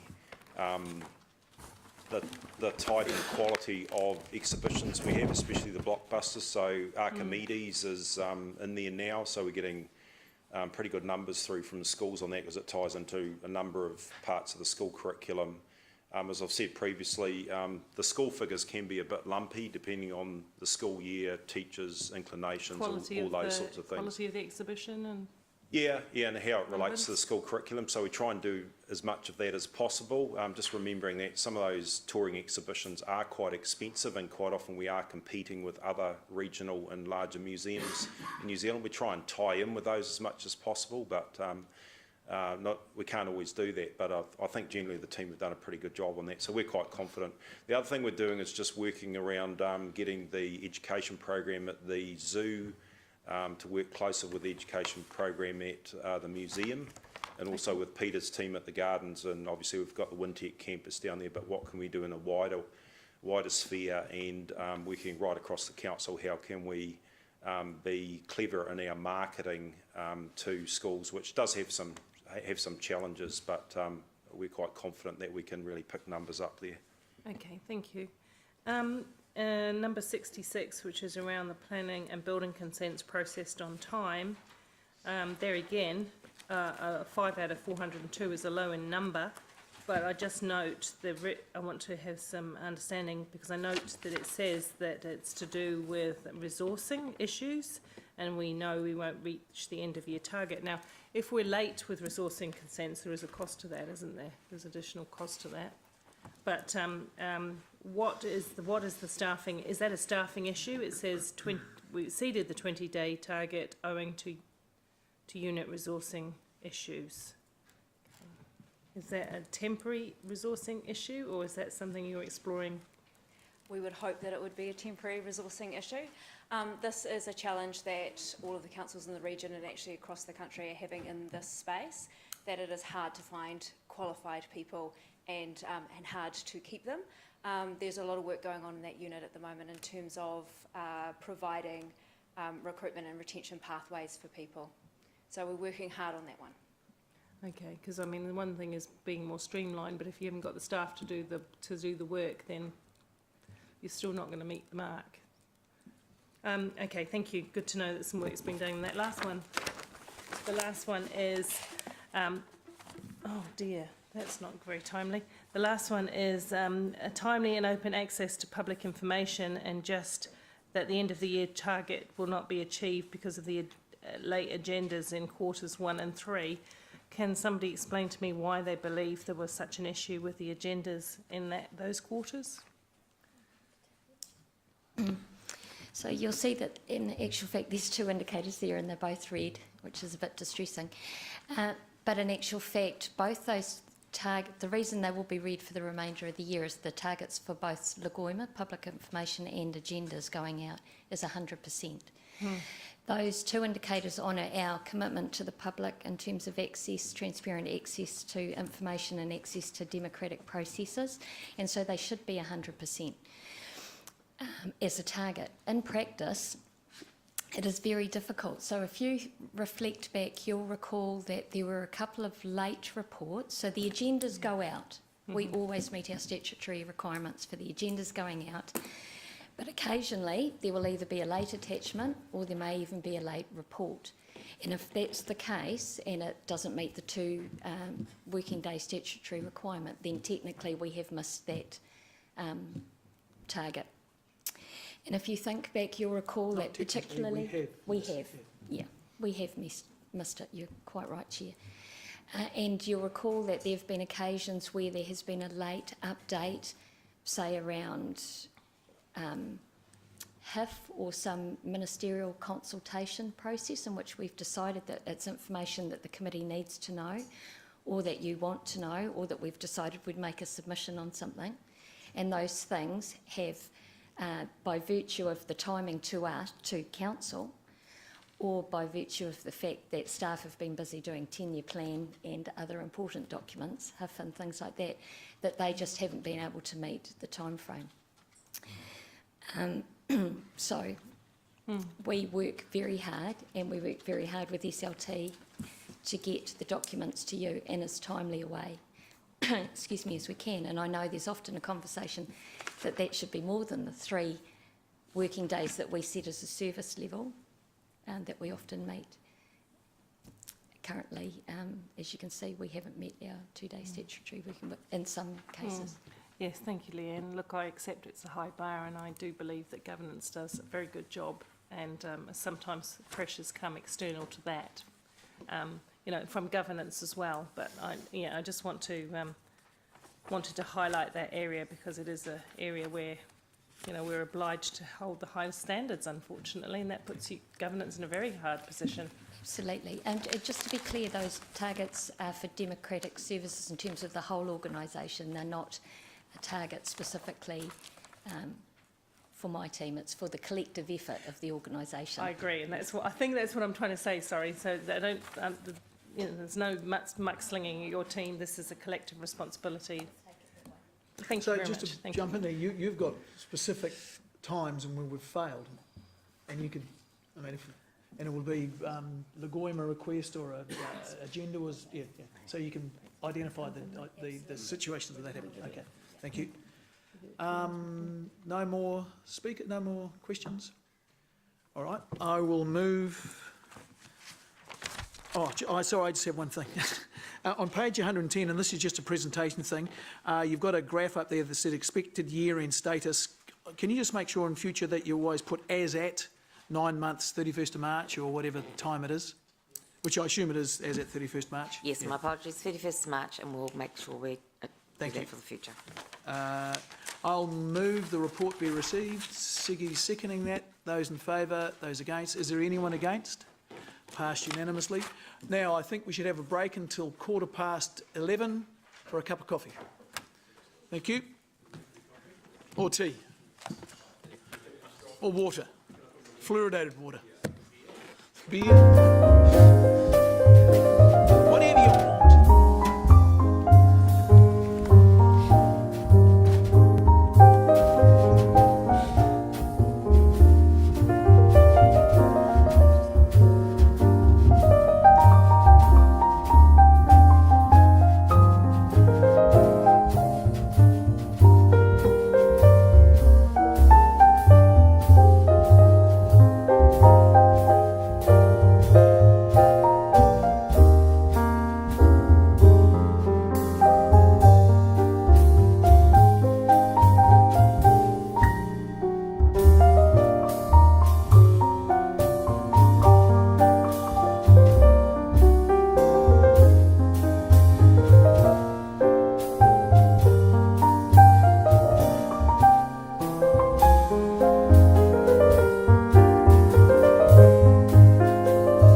page 119. I'll take it. And who's... I'll do it. Oh, you're doing it, eh? Yeah, I'll do it. Thank That's you, why elected you wore a members. fresh shirt, huh? We'll take the report as read and happy to take questions. I have a question. It's just a little bit of slopping reporting. Paragraph 3, the following 3 projects are on track for closure in the next month. That's page 119. I thought we were trying to at least pretend we care what dates, that dates are specific and We accurate. passionately care, Gary, Good. but great I'd love to see more care. Yep. Yeah, 3 p.m. So it'll be June. Another couple of others. Just on page 120, just the wording, I'm not clear what it means. The following 4 projects have an amber status indicating there is a risk of exceeding scope, budget or schedule. So I assume schedule's a timing thing, budget's a cost thing. What does scope mean? That will be whether the project, as we originally thought, has needed to have a slight scope change, which would impact on the timing of the closure of the report, the project. So things like that, do they, like we have overs and unders or risks and opportunities which show us when we are overspent or underspent.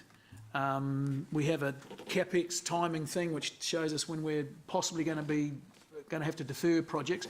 But if we downsize something or upsize something, does that get reported back to us?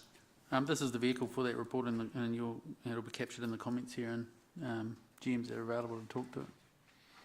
Sorry, I didn't hear what you want.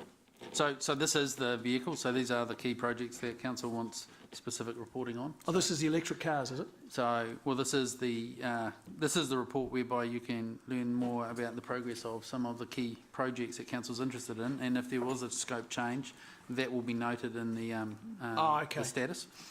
Okay, all right. Okay. With all due respect to people who are sitting around this table, we don't all read everything. If it's a kind of, I know that will surprise a lot of people, and I'm not talking about myself, of course.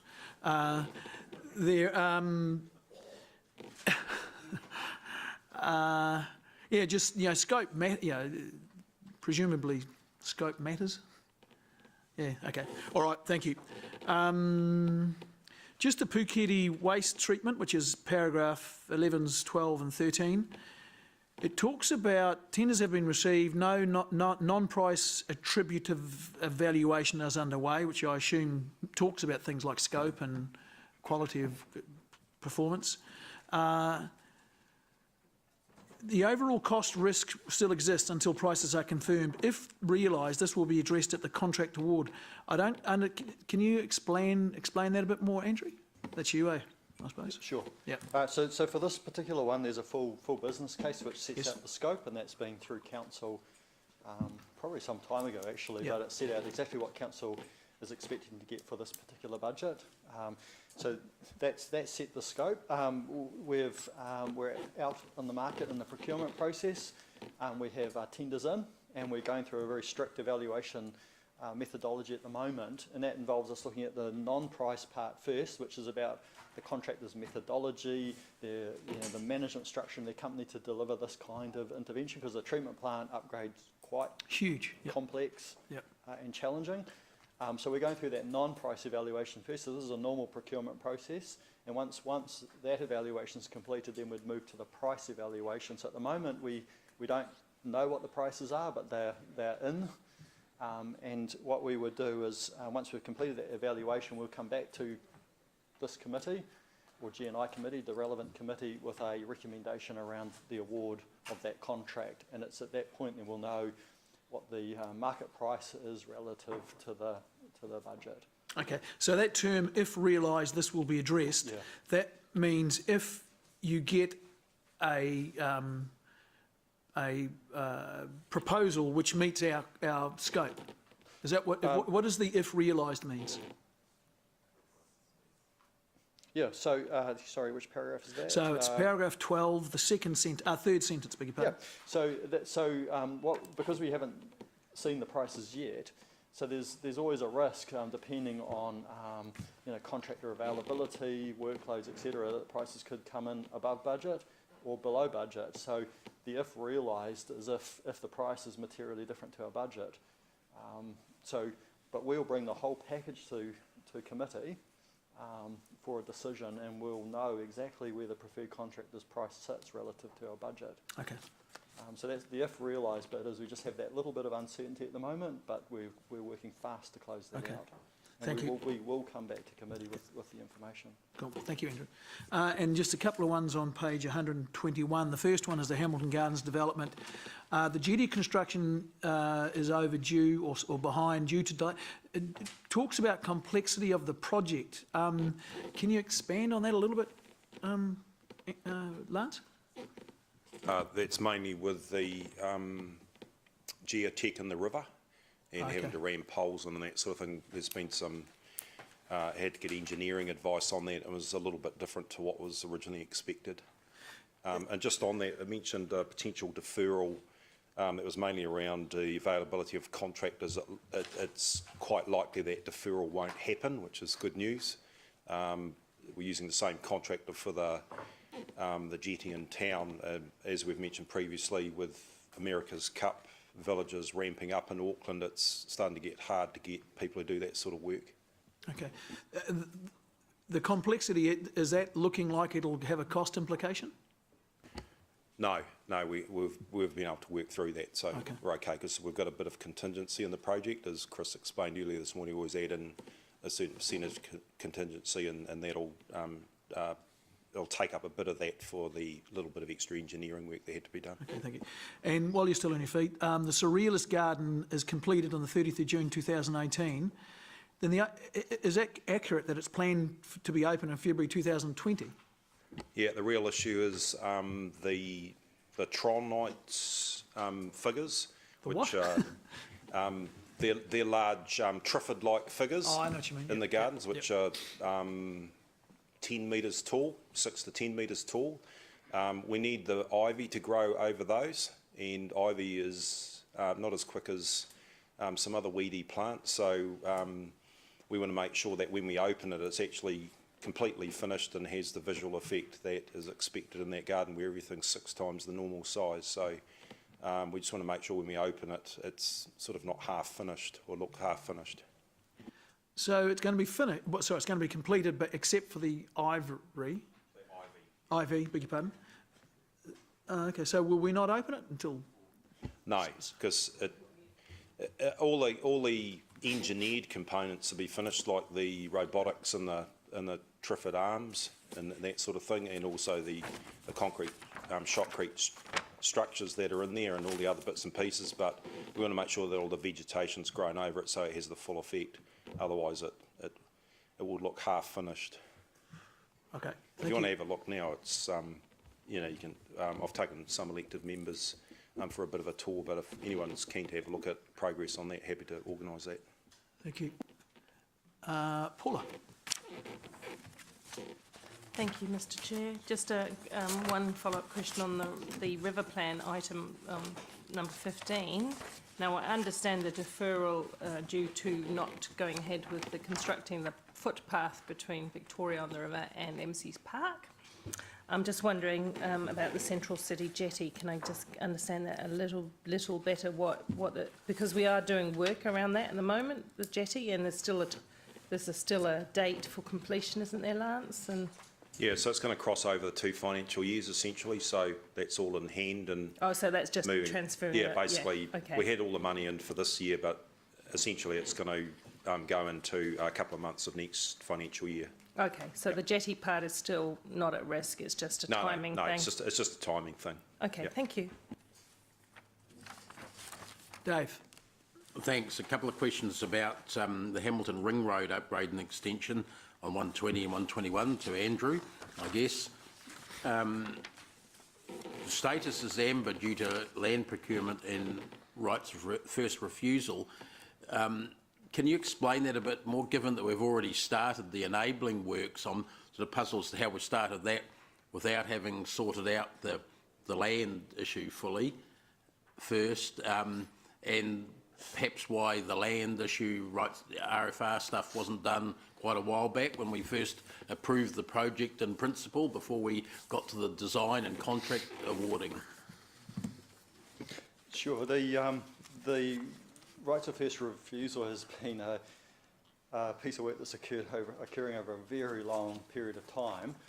So council owns all of the land outright that relates to this project, but it holds it in different classifications. So a large part of the land is part of the reserve. And so when you start hunting it back, the right of first refusal comes from how that land was originally derived from Crown, because it was originally Crown owned.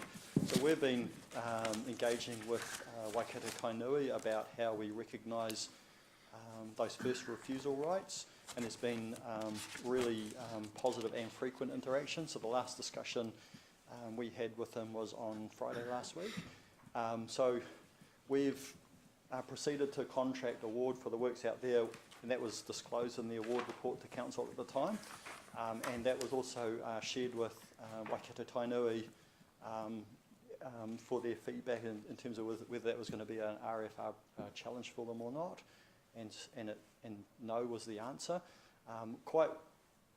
I think the reason it's amber is because we don't quite know what RFR resolution looks like at this particular point in time. There's a range of options, and they currently have an action to come back to us in the next couple of weeks with their view on how RFR might be recognised. If I give you a recent example, which I'm very familiar with, which was around land purchase from Wintec, which is similar. So we purchased land for Wintec for a park in Rotokauri. That land had an RFR obligation sitting on the title, and the cultural recognition was achieved through naming rights for the resulting park, doing some earthworks to make sure the parkland was level as opposed to just a farm paddock, and putting rebalancing a new RFR right across the resulting property. So those are the options, and we're just working through those at the moment. But once we have a solution, that would be rolled up into the final contract before we proceed, and we'd come back again to council.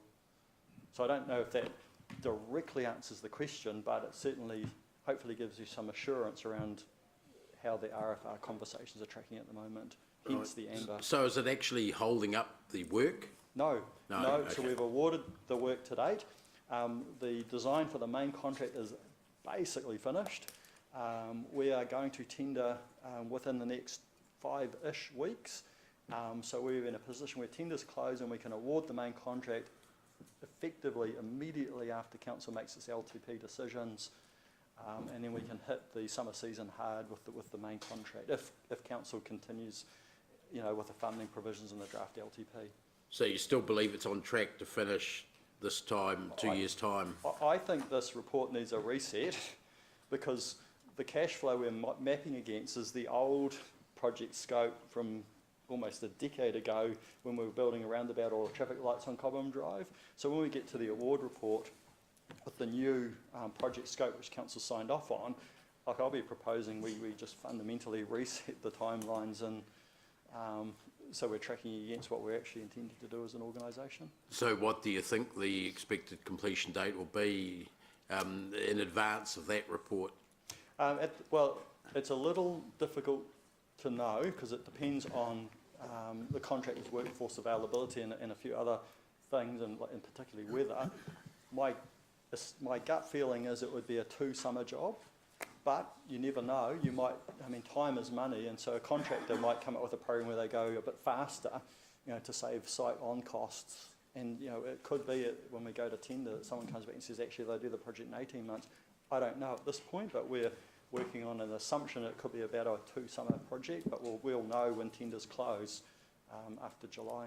Yeah, councillors, some of us anyway, are getting asked how long is that going to take, because people are quite keen on the project. With all the cycleway connections, for instance, that got raised at the LTP hearings last week. So it'd be good to be able to say at least by 30th of June 2020, which is in here, or earlier. which seems to be what you're saying at the moment.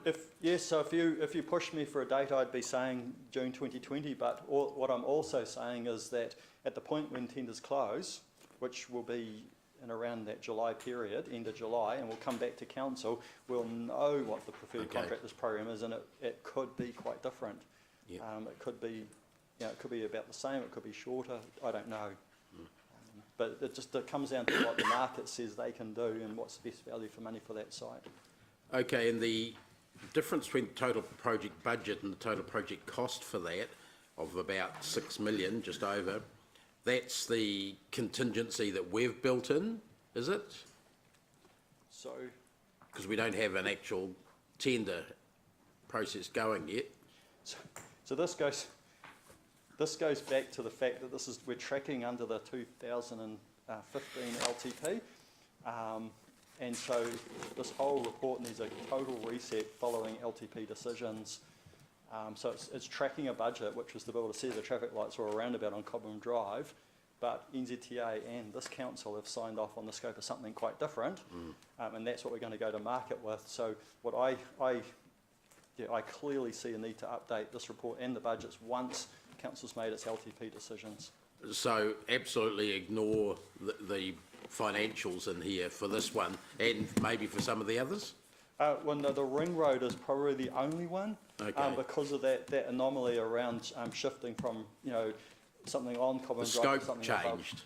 The scope changed for Gary. Well, the scope changed, Gary. It was a scope. So it was a scope change it was a council decision, and I think it was the right decision. But we now need the draft LTP to be confirmed, and it's through that process then the budgets will be updated, and we'll have an update of that when we get the RFP process back, or tender process back in August. Yes, absolutely, yes. Yep. Great. Thank you. Okay, if there are no further questions, I'll move the recommendation, which I think is just the report be received. I'll move. Gasson. Oh.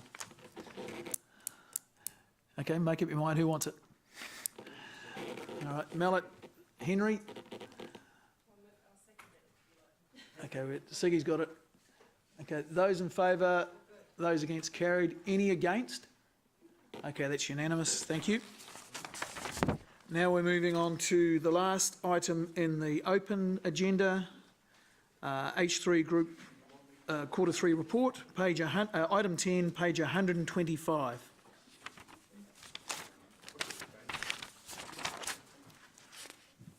Sean.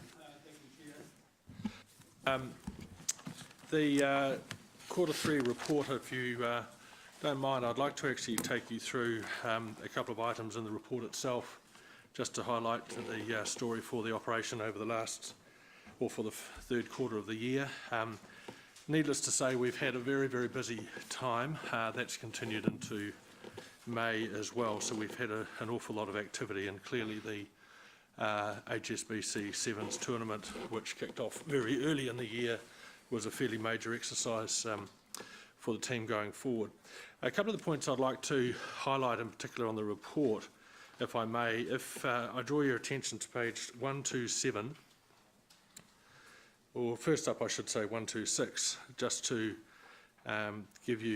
highlight the fact that we've looked after a total of around 390,000 people in the quarter at various H3 venues, which is quite a large number for us to have done in a 3-month period right across the whole of the venues.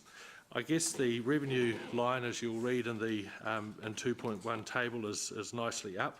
What has been disappointing to me, however, is that so have our expenditure lines.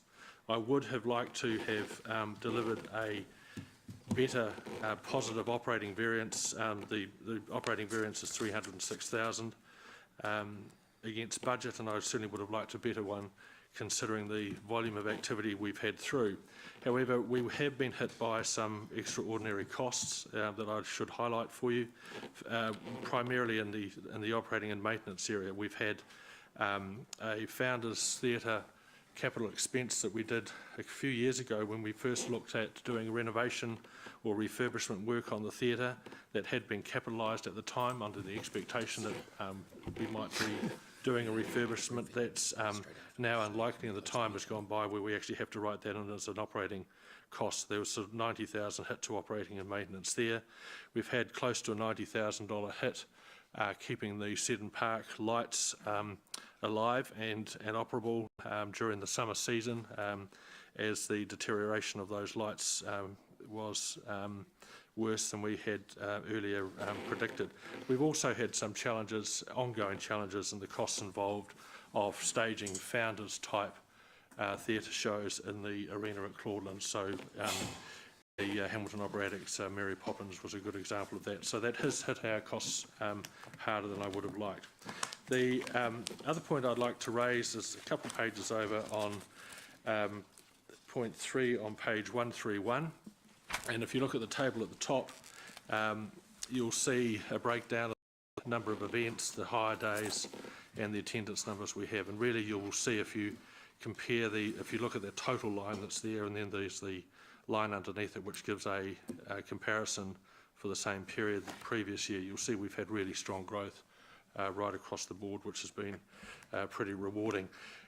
The month before, the month of May has been particularly busy for us. We've had around 18 or 19 days of activity in the 1 month in the Claudelands Arena, which is a bit of a record for us. We've had a lot of very fast turnarounds and a few sort of highlight events that we've had. So some of you may have been to the Mercy Hospice bucket list banquet, where we had over 950 people. It was a very elaborate affair, and I have to say I'm very proud of my team, and in particular the technical services team, who did a fairly stunning event in terms of sound and light and the extravagance of it. What is quite nice is we have a similar event, which we've never had before, coming up in September, which will have a little over 800 people, the same sort of standard of event, and that's for the Kingitanga 160th celebration dinner that's going to be there on the 7th of September. So it's been quite good to see that the hospice activity's drawn in something else that's quite similar. Over the page, 5.1 on 133, and I'm obviously trying to preempt any questions here. If you look at table 4, we talk about our survey customer satisfaction, and in the ticketed events you'll see Q3 we've got a 6.6 result, which is pretty poor compared to our standard of results. We have two things that happened that I need to explain. One is, and it's not an excuse, it's just a reality, is we dropped the ball in terms of doing the proper amount of surveys for a number of the events that we staged, and I'll put that down to busyness and a couple of staff changes. So we didn't actually get to do as big a survey sample as we should, which restricted us to and we actually only had 2 events that we took a sample for. So, and one of those events did not deliver that well. That was the Heineken Urban Polo event, which was a big trial for us, having a polo tournament on the Claudelands Oval. In terms of our venue delivery and everything else, we got a very good result, but the actual event itself didn't quite ring, and there was a few issues that I'll have to say didn't necessarily sit with us, but did not gel with a lot of the people that went to that event, that they were a little bit disappointed with. To put it simply, if you were in a hospitality marquee, you loved it and you want to go back next year, and you're going to take a marquee out yourself, even though you're hosted, but if you were in the you weren't quite so happy with that. And I think that's really all I wanted to draw specifically to your attention. We have a number of capital works programs going on. We're sort of staying on top of it, but I have to tell you it is quite a challenging time doing any capital works at the moment, because first of all our seasonality constraints between either events or between sporting seasons. That means we have to compact a lot in, and certainly the challenge with our contract suppliers, availability and everything else has meant it's been a bit of hard yards. But otherwise, it's been a very good quarter and a lot of activity and a lot of action. So I'm happy to take any questions. Thanks, Sean. Siggy. Thank you, Mr. Chair, and thank you, Sean, for your report. Look, I was just wondering with the exhibitions that you noted on 131, page 131, with the going to ask how many days are the exhibition halls at Claudelands actually used? So is that all at Claudelands, the exhibitions, or in other places as well? If you look at the table 2 above the bar chart, you'll see the hire days we have here. Yeah. And so year to date we've had 124.75 or 125 hire days for the exhibitions. Now, in terms of, to give you an idea, if it's a exhibition that uses the grounds outside, the exhibition halls at the back, the conferencing area and the arena, that's 1 day. If it's an exhibition that just used those exhibition rooms and nothing else, it's 1 day as well. Okay. So, but I think what you're asking is I need to get that answer for you, because this is very general over the total area. But if but those 2 halls, I'll see what those utilisation days are. Yeah, I would love to know just the back or the specific exhibition back halls, because whether they could be used for something like for some of the sports people that are asking for extra room to practice or whatever. Yeah, we have we do make those halls available, and the 2 other halls we have out the back of the main exhibition area to other parties from time to time as they need them. You know, community groups and sorting a few things or drying out balloons. The challenge with the main halls we have is the height of the amount of kit that hangs off the ceiling, especially on the air conditioning and lighting, it precludes it from netball or basketball, for example, because of the interference. So it does have limitations, but I'll find that information out. But there are some sports that are more on the ground, so So what just, I mean, sometimes a ball and stuff goes to the ceiling, so are there the lights hanging low and things? Oh yes, they are, and the air conditioning especially is quite low. The other thing to bear in mind that the floor surface has its limitations for sports as well, and so the question is, do you have an overlay? And I think the other point to also bear in mind is that quite often when we're using those halls for an exhibition or an event of some type, they require quite a lot of time for setting up and breaking down either side of the event. So, but I will find that number out and I'll circulate it. Oh, that'd be lovely. Thank you so much, Sean. That's all. Thank you. Angela. Sean, thanks for your report and lots of good news. Page 131, just a couple of questions on the survey. It's really important information for me to that we continue doing the surveys to find out customer satisfaction, because of course when you're in an event, it's all fantastic but thanks for the explanation on that 6.6. That makes sense. So how often do you survey? Because you've broken them down into events surveys, and so those would be the meetings and conferences, etc., and then ticketed events. We survey pretty much every single business event that goes through. The challenge that we have is having the number, and a lot of the organisers of those events don't always complete the surveys. So even though we them up at times and say, hey, how did we go? We don't always get those in from us. In terms of people that are attending a business event, there's also a challenge of distinguishing the service that they received from us as the venue provider versus the quality of the event itself. You know, we've looked at having some key patterns, you know, are you happy, are you sad, are you ambivalent, sort of thing. But so it has a bit of a challenge. In terms of ticketed events, we need to be surveying every single one, and we've dropped the ball. So how do we normally do that though? Would that be through our ticket provider? Yes, we do that through the ticketing provider. We do surveys through H Live, and from time to time we'll have people on the ground asking quick questions. It's not an easy thing to do.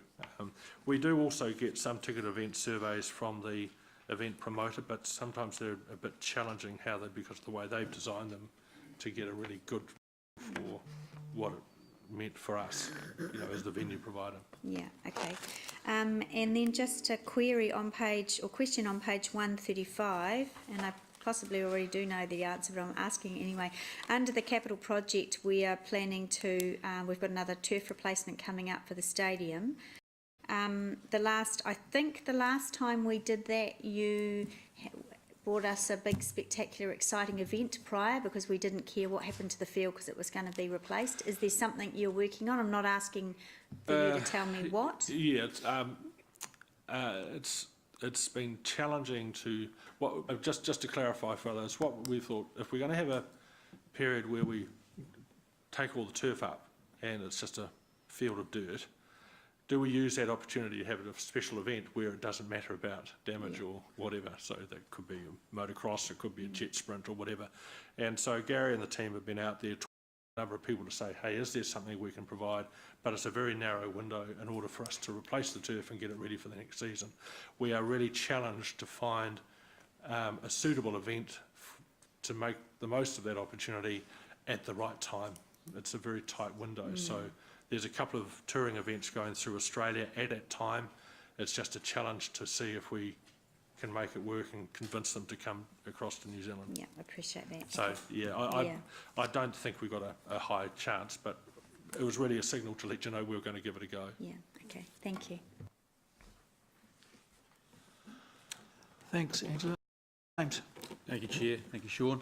Just looking on page 133 at the health and safety there, where there are injuries, 12 injuries reported, 3 quarters. It says 2 were staff related, 1 was a member of the public. Are the other 9, were they contractors or that were hurt? Look, Injured? I will have to get an answer for you on that one in terms of what that was about. Probably was contractors, but let me check. Okay. I take it that injuries weren't severe? There's only, there's, in terms of medical time, there's just the knee that's recorded down there, and then lost time, there was just the one. So no, nothing. Sean, would that severe. cover the bloke who burned himself when he was dancing at the Tonga Samoa game? Does it cover patrons? Sorry, James. That was the was it Tonga Samoa? The Lions last year, so that's that was I thought last it was year. Tonga Samoa. So it might not have been in this report. However, that event, it might not be in this period. that Sorry. event wasn't that part of the event wasn't actually staged by H3, so it might not have made these stats. Okay, thank you. And page 135, Waikato Stadium. Can you explain what they are? So if you look at the light towers, you'll see what look like great big wires coming off the towers that go down onto the roof. Yeah. That's in the Perry stand, and they're basically tie rods that help support both the towers and the roof at the same time. And we've had some serious issues with rusting and corrosion at certain points of the links of the tie rods. So we've been doing some remedial action just to basically buy ourselves time before we need to do a full replacement of those. I think it's the same with Eden Park lights and the lights at the at FMG Stadium. I mean, when you go into up high, you're really subject to a lot more weather than you. Yeah. You know, so it's we've been keeping a pretty close eye on those. Okay, and just the last question there. The was it here? The capital budget amount of 450 for the engineering report on the installation of the chiller unit. It's chiller, yeah. Yeah. So it was 450, but it's now expected to blow out by another 260,000. Correct. So how does it happen with he's obviously underestimated by 260,000. Yep. What's the extra? Look, it's basically the earlier estimate was done a number of years ago and put into the LTP budget, and when it came time for us to actually do the work, it was found to be much more expensive. And so this comes back to an issue that we've had in the future, where estimates are put together at a point in time, but then by the time, and it can be several years later, you come to do it, it's a very different kettle of fish. Pretty disappointing. Okay, so they have to be, I take it they have to be lifted in with cranes, or? Yeah, it's been quite an exercise because we've actually had to do a lot of work around the roof area to make it safe for the technicians to actually work for the installation work and everything else. So it has been a fairly onerous bit of work. Okay, so obviously not budgeted for. Correct. Okay. Thank you. Thanks, James. Mark. clarification on 127, the cost of sales, the $771,000 blowout, if you like, or red. Sorry, where's that figure from? Page 127 on the direct operating costs, cost of sales. I saw the note on page 1 that talked about the fact that we had bigger events than we expected. Is that right? Yeah, I mean, basically with our revenue that we generate, we also attract costs that's related to that revenue. So, and the difference really is the margin. Right. To give you an example, we had, well, let's say the Sevens. Big event come in. We organise we take in revenue to pay for the cost of security and cleaning and electricity and other services. So right, but it's just one causes the other. So generally speaking, unless it's a straight hire fee or a straight piece of catering and anything else, we keep the revenue. But usually we have on costs such as security, cleaning and other services that we need to charge out. We also, just so you know, for our technical services team, for example, our objective is for them to be a zero cost to H3, so that this is our technical services team. We put them out on an hourly rate, and so the client pays. So that's a part of that mix as well. Oh, okay, but it's still got to be shown in the figures. Thank you. That clears it up. Secondly, and this might be sort of skirting around the fringes of relevance, but recycling bins at Claudelands, is that a cost issue that we don't have them next to the... Yes. And Councillor Siggy, I think we all copied in, has raised that with me. We used to have recycling bins there. The problem was that people weren't really following the instructions, and so everything went into any bin. And so we were paying for, and we do it at the stadium, by the way, we were paying to actually sort out the rubbish bins and split them up, which was quite expensive. And so we did stop doing that because of that. However, I have asked, as a result of Councillor Siggy's inquiry, I've asked the team at Claudelands to revisit that and have a look at it. I have spoken to some other places that have recycling bins, and I don't mind telling you, because I'm not going to say who they are. They say recycling, but that's not how they're necessarily handled. Yeah. And that because of this problem of people not sorting in the right thing. And I know myself from time to time, so I've been a bit challenged if I've got a few things, well, what can I put in? So if we made them transparent, would that help? Could do. Getting whiter. Yeah. It's all right. Thank you. I didn't hear what you said. What did you say about transparent? Transparent. Make what transparent? The bins. So you can see them, see what's in there? Yeah. Imagine It'd be pretty, wouldn't it? For a brief time. Look at our rubbish. How cool is that? Thank you. Paula. Thank you, Mr Chair. Mark has just asked my question about the reduction in direct sales, cost of sales, so I won't cover that again. I'm really interested on page 131. I've asked this question last year, Sean, so you won't be surprised, but you know, I'm interested in how we build revenue business out of this existing asset that we have going forward. And last year I asked you about the conferences, which is blue on that bar chart, on that, is that what you call those charts? But that one. Correct. So 24% of the event revenue, 2% of the volume and 7% of the hire days, which shows that we get a lot of money from conferences and meetings, which is good. Correct. And it also adds a lot of extra money to the economy with accommodation, hospitality and all the other services too. Yeah, so I'm going to say what I said last year, which is how do we get more of that? Or, because we haven't got last year's here, but just apropos of vague memory, it was very similar. So are we making some positive inroads in there, Sean, to acquire more events, more conferences? Because that really is a big winner, isn't it? Yeah, look, no, that is the big winner for a whole host of reasons. Look, we are making inroads, but I think we are still challenged at the end of the day by, and I don't want to use this as an excuse, but just a simple lack of commercial accommodation in the city is still a serious challenge. Right.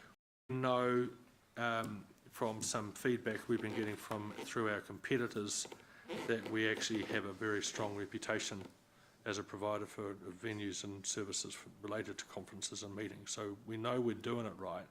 It's just the accommodation is a real challenge for us at this stage. So is that the direct if you go and approach someone and say, would you like to bring your conference here, for example? Yeah. Is that what you're hearing back from them? We'd love to, but we can't. Oh, all the time, all Yeah. the time. If I could bring my sales team in and they'll start crying on you, but no, we get that all the time. And there are times when Dick at the Novotel will tell me, "Hey, you just missed out on one because no room."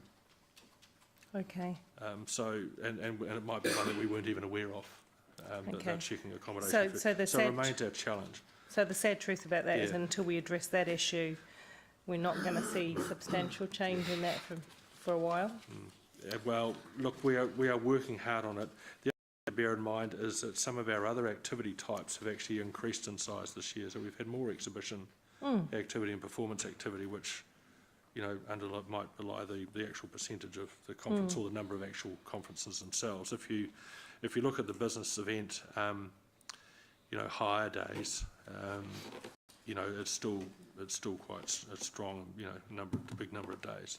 Yeah, it has. I did look. Oh, that was going to be the second one I'd mentioned. But I noticed in terms of community access to the stadium, to Claudelands Event Centre, is it's and the stadium, of course, is the big numbers of attendees. So, that's. Do we have any kind of breakdown on terms of how many of us sort of local, sub-regional visitors from further afield? Don't need to give it to me yet at this point in time, but do we have that? We do know that the customer base for our meetings and activity is very much in the region and Auckland centred and a bit of Wellington. In terms of sports activity, it depends on the event.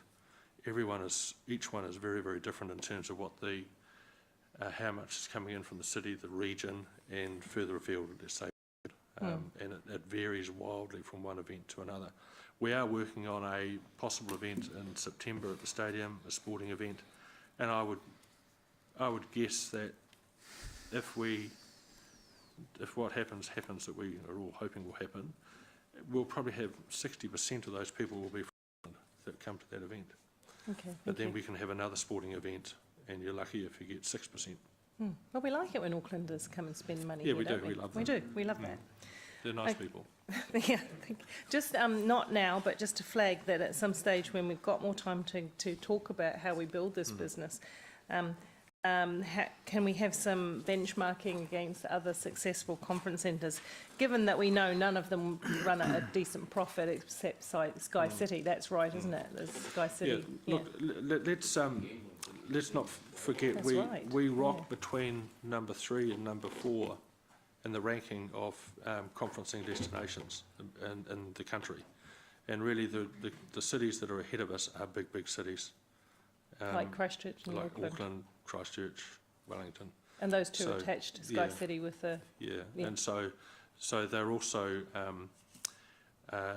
serviced by basically half-hour flights, from around the country every half hour. They're not within the cool shadow of Auckland like we are.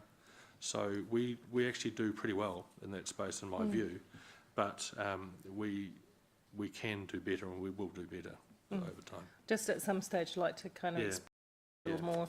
Just moving on from that, if I might, to just some of the marketing aspects. I was pleased to see that your social media is, increasing steadily and doing okay. So does the uptake of social media activity, both lifting the profile and sharing information, does that have any impact on our other marketing and how much other marketing costs? No. It hasn't replaced traditional other forms of marketing. Well, yeah, it does. It does? has to an extent, because we have we have a pot, and social media activity, people think it's free and everything else, but we still have to pay staff to do things. And if we have a major event on, we have a staff member going around with a couple of phones, a couple of mobiles, doing quick stories and quick bites and things like that. So, look, we don't have a very big marketing budget, and the marketing budget we hold is actually provided to us by some of our partners under the arrangements we have. And so from time to time I do revisit with the team, should we be doing a bit more in the way of print or radio or whatever in Auckland for some of these things, but it's a bit of a vexing issue. Social media for us to track. It's a bit of a vexing issue. Oh, okay. Thank you. So it is a question mark for us. We're currently reviewing our marketing approach to everything at H3. It's just time for us to have a bit of a total rethink about what we're doing. Is it right?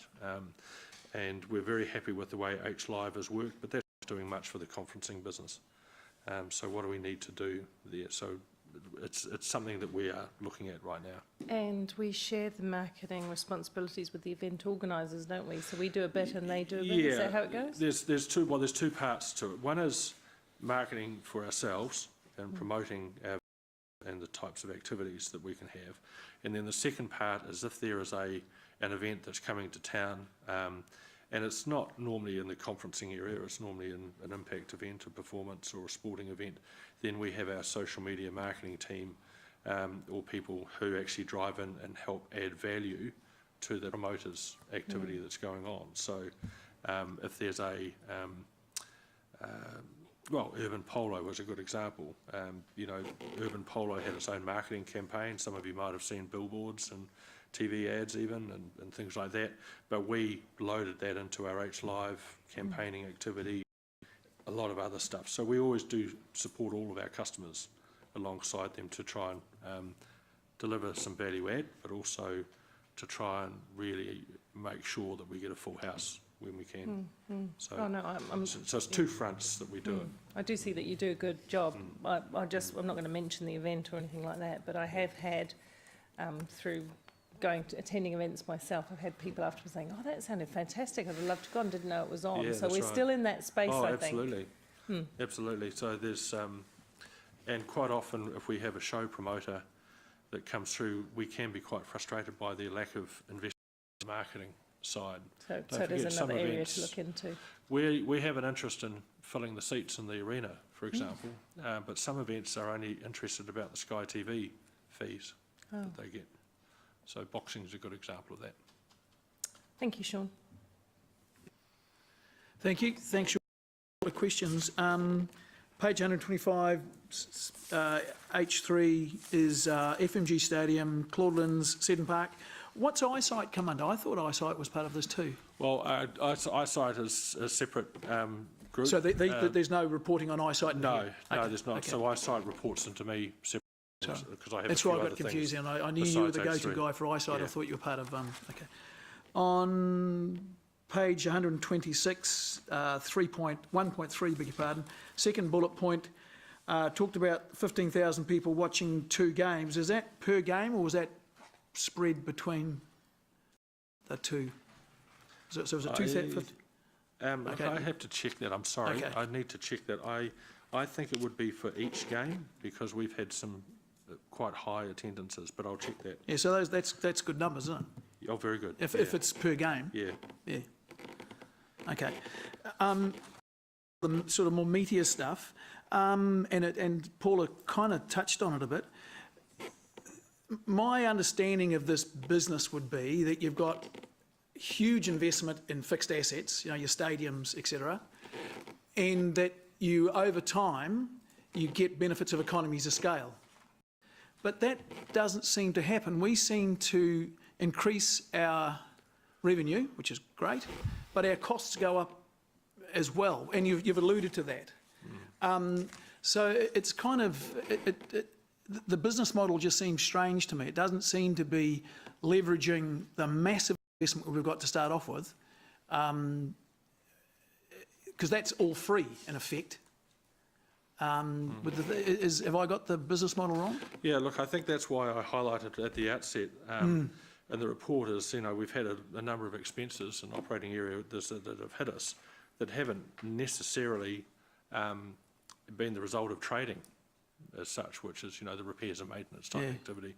Certainly, and covering the cost of trying to provide an alternative to founders for a number of the customers of H3. So I hear what you're saying, but certainly our maintenance costs are, as foreshadowed in our 10-year plans and everything else, are creeping up on us. And it's a bit of a dichotomy. I mean, my experience previously is that as you depreciate your asset and prices go down, your actual maintenance starts to go.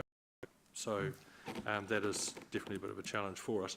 The other thing to bear in mind is that some of our, basically the direct operating surplus or deficit is around 25% of the total cost of the venues. The other again? is around 25% of the Now, total what cost. to that? The direct operating deficit that we run Yep. in total is roughly 25%. Which is the operating deficit you're saying? Okay, Yep, sorry. yep. Which is 3.7 million at the moment. It's around 25% of the total deficit to council each year. Yes. So we only have that part of the pie to play with.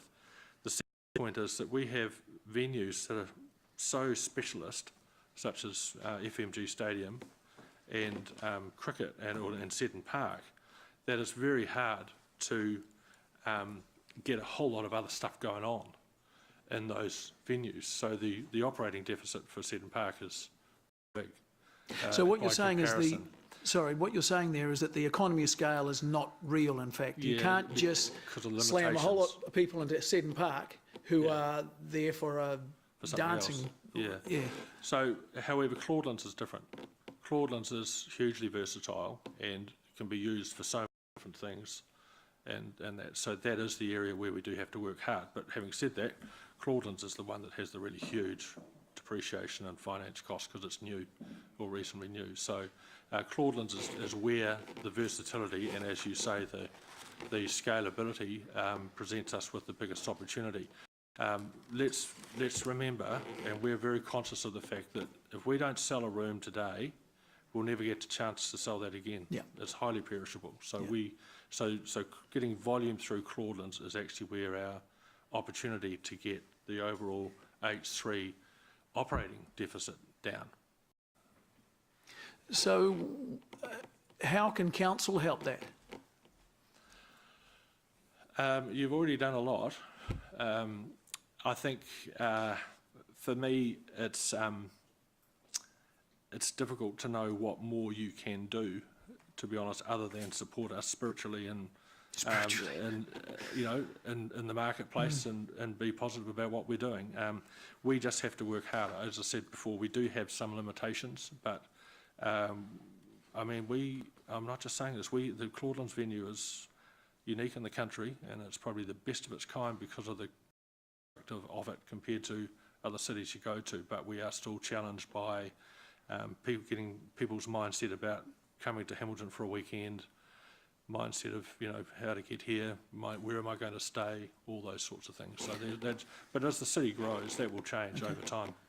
So going forward, what would give you confidence that things will get better?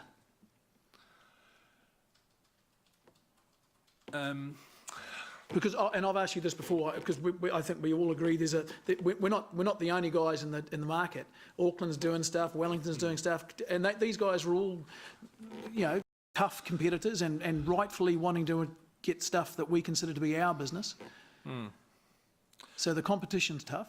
Yeah, look, competition's tough. And the other thing to sort of say is, in terms of the environment we work in, it's also very much predicated on consumer confidence, state of the economy, how much discretionary spend do we have in the pocket to go to a game or to go to a $150 show.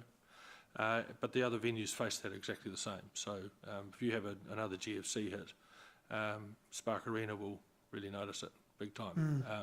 So that's just the environment we work in, and we have the ups and downs that go with it. But having said that, growth is, growth in the city, in the region, is going to play its part. Equally, the mindset of people let's say the attendance of shows, or maybe a sporting event, or even going to a conference of some sort, where it's more of a normal thing to do as opposed to a discretionary thing to do, is actually changing. I understand it worldwide. It's just like it's normal to have an overseas holiday for a lot of people every year. So what are you saying? It's normal to go to a conference? Yeah, people. It's less of a special thing. Okay. In today's world, it's more of a this is what we do attitude, and that will help change. But either way, I've said to you before, I believe with Claudelands, for example, we are future-proof for a very, very long time. We do not need to grow the venue. We don't need, like Auckland's, putting in more venues and more space and everything else. We are not in that position or nowhere near it. Okay. We've got a lot of capacity. So you're, at the moment, the annual budget for Claudeland, at the very bottom right-hand side is 16.9 million loss, and now that's all overheads and everything like that, so that's right down the bottom there. We look like we might improve on that a little bit. Look, the only area that I can personally work on is the direct operating line. I have no ability to impact or influence the other indirect overhead. So my focus is on that line and getting that reduced as much as we can. And I think we've actually done a reasonable job. However, our threat to that, to be fair, is maintenance of assets. Okay. At that level. And you may not know this, the finance costs for Claudelands, because there's an element of debt loaded against Claudeland, or all of our stadiums. The stadiums don't actually generate any cash surplus, so they don't actually pay back any debt. Do we notionally reduce the debt against these things, or do we just... I don't know how that works. You got an answer for that, David? Because I do. Yes. We notionally reduce our debt over time, so we basically... So we pretend it's coming down even though it's generating Well, to be losses. honest, we take a mass approach to our balance, so a total debt balance. We know that our debt recycles over a certain period of time, and I can't recall what that is. So basically through just rates income and so forth, and our debt reduces as it goes through over time. And then that's allocated back based on, depending on the certain age of the asset. Like Founder said, it was considered to be all but paid off. It's allocated back as an interest charge against the asset. So conceivably in 10 years from now... 10 years' time, there may not be any debt left on Claudelands. Against Claudelands or FMG or the Seddon Park, even though they have never generated $1 of cash to pay back debt. Yep. And that was acknowledged when from reading the papers that put forward for Claudelands, was acknowledged as effectively the... whether you agree with it or not, the sort of the community contribution. I'm just trying to understand how it works. Effectively, the rates the rates pay back the debt because of the assumed community benefit of the asset. Okay. The only slight variance to that is as we spend money, if there's a capital works that's done, so that capital cost gets added back into the equation. So that would put the debt back up again, if you like, for Correct. that moment. Yeah. Okay. All right. Where it's a new asset, where it's a replaced asset, replace effectively the depreciation we're taking, the cash surplus from that effectively meets the cost of renewals over the life of the asset. Oh. Yeah. Okay. Because I know people will think I'm having a crack at you, but I'm not, Sean. You weren't here when these decisions were made, I don't think. But I just noticed that bottom right-hand figure, the 16.9 million, that is actually greater than what next year's rate increase will be. So next year's rate increase, the 9.5%, to existing ratepayers is going to be $15.2 million. All of that rate increase will be by that 16.9.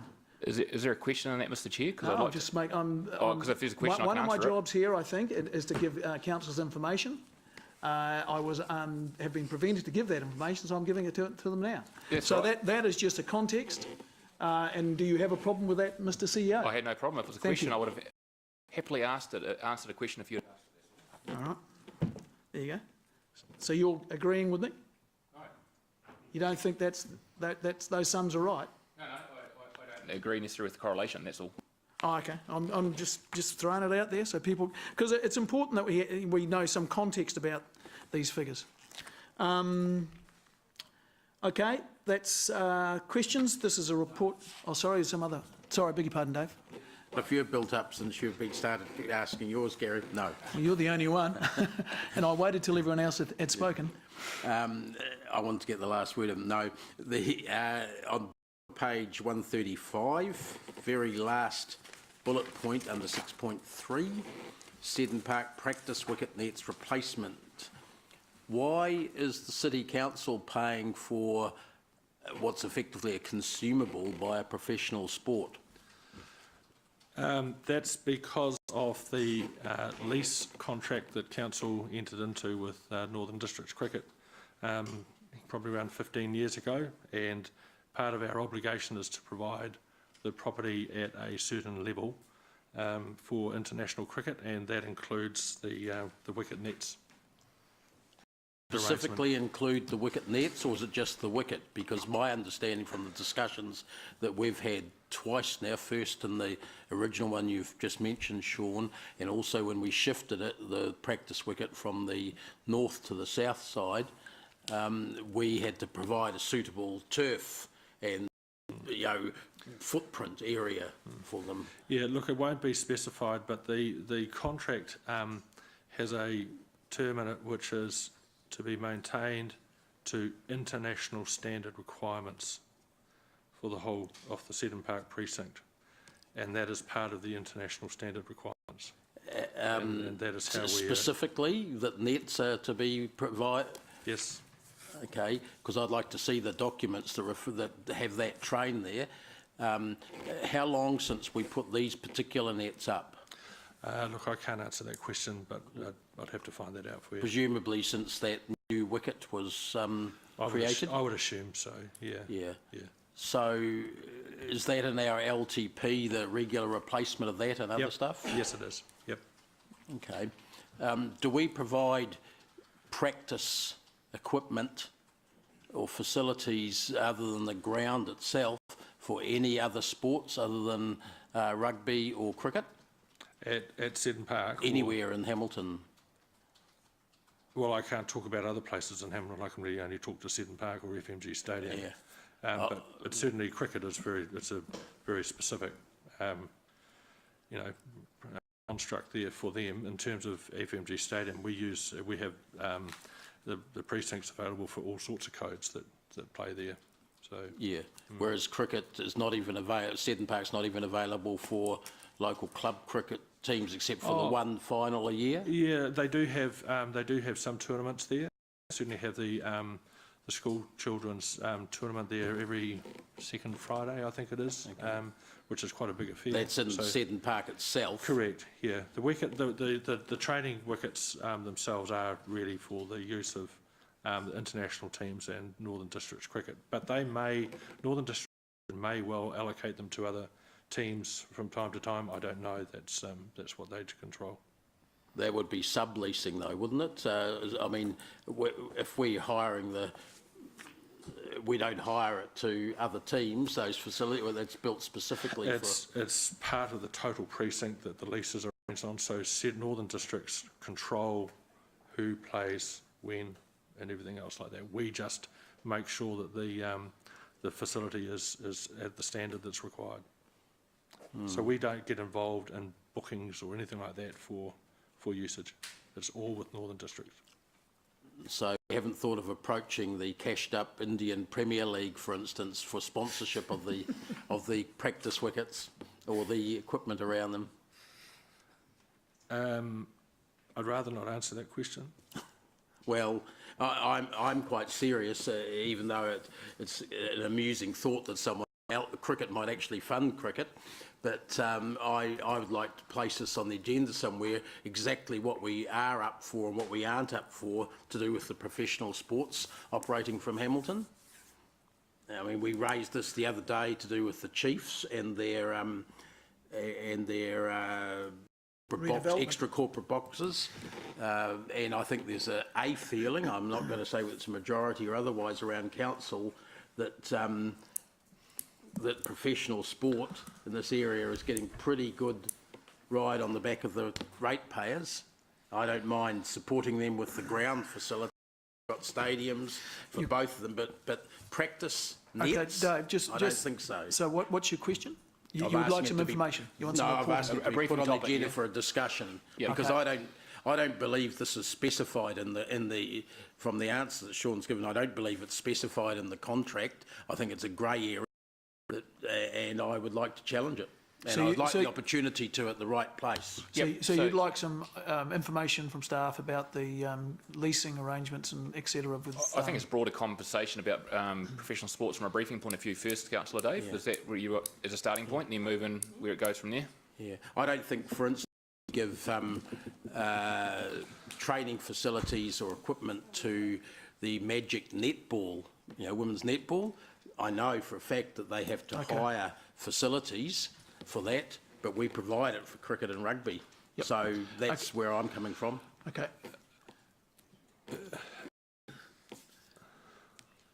Got that one written down, Richard? Good man. Leanne's got it too. Okay. Are there any more questions? Okay, this is a report to be received. Thank you, Sean. Okay, I'll move the report be received. Seconder, Mallet, McPherson. Those in favour, those against, carried. Is there anyone against? That's unanimous. Thank you. We now move and announce. Yep. Oh, no. No. Oh, It's really? going to be briefer than you thought. Hey? It's going to be briefer than you thought. I had my my name up on the board. Sorry, if I missed that, well, if I missed that, that's my fault. Okay, no, go ahead, Mark. Oh, look, So, if I could be just very brief, and the reason I'm sort of pushing for this to get on is that I kind of want this on record. I heard a great story about the staff from Clauden's from a rather major client there. And I get the fact the model has got a lot of work to be done, and the fact this is costing us a lot of money, but I want it to be recognised that I am friends with one of the organisers of one major event that is... This is out of order. None of it's ultra virus. Out of order? Yeah, well, you're starting you're hoeing into the debate now. Oh, I thought you said I could. Yeah, well, I did. Sorry, but we thought it was a comment yeah. about something, but and given the vote was taken quickly, but you're debating, Councillor. Okay. Sorry, Mark. That's all right.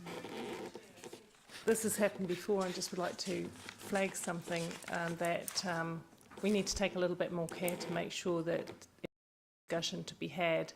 I know we're trying to get things through in a nice, speedy way, but out of fairness to members, we must pause and at least ask if there's any debate before the vote is taken. Otherwise, this kind of thing does accidentally happen. And Yep, thank you.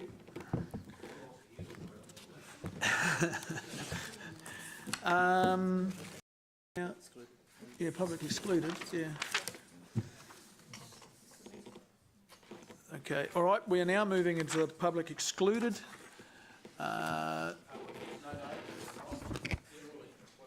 No, that's... It's paper, Councillor McPherson, if you can't identify it. Sorry, it's paper. Okay, I will move that we move into public excluded. I have a seconder. Mark, do you want to second this one? Would you like to debate? Okay, those in favour, those against, carried. Is there any against? We're in, okay.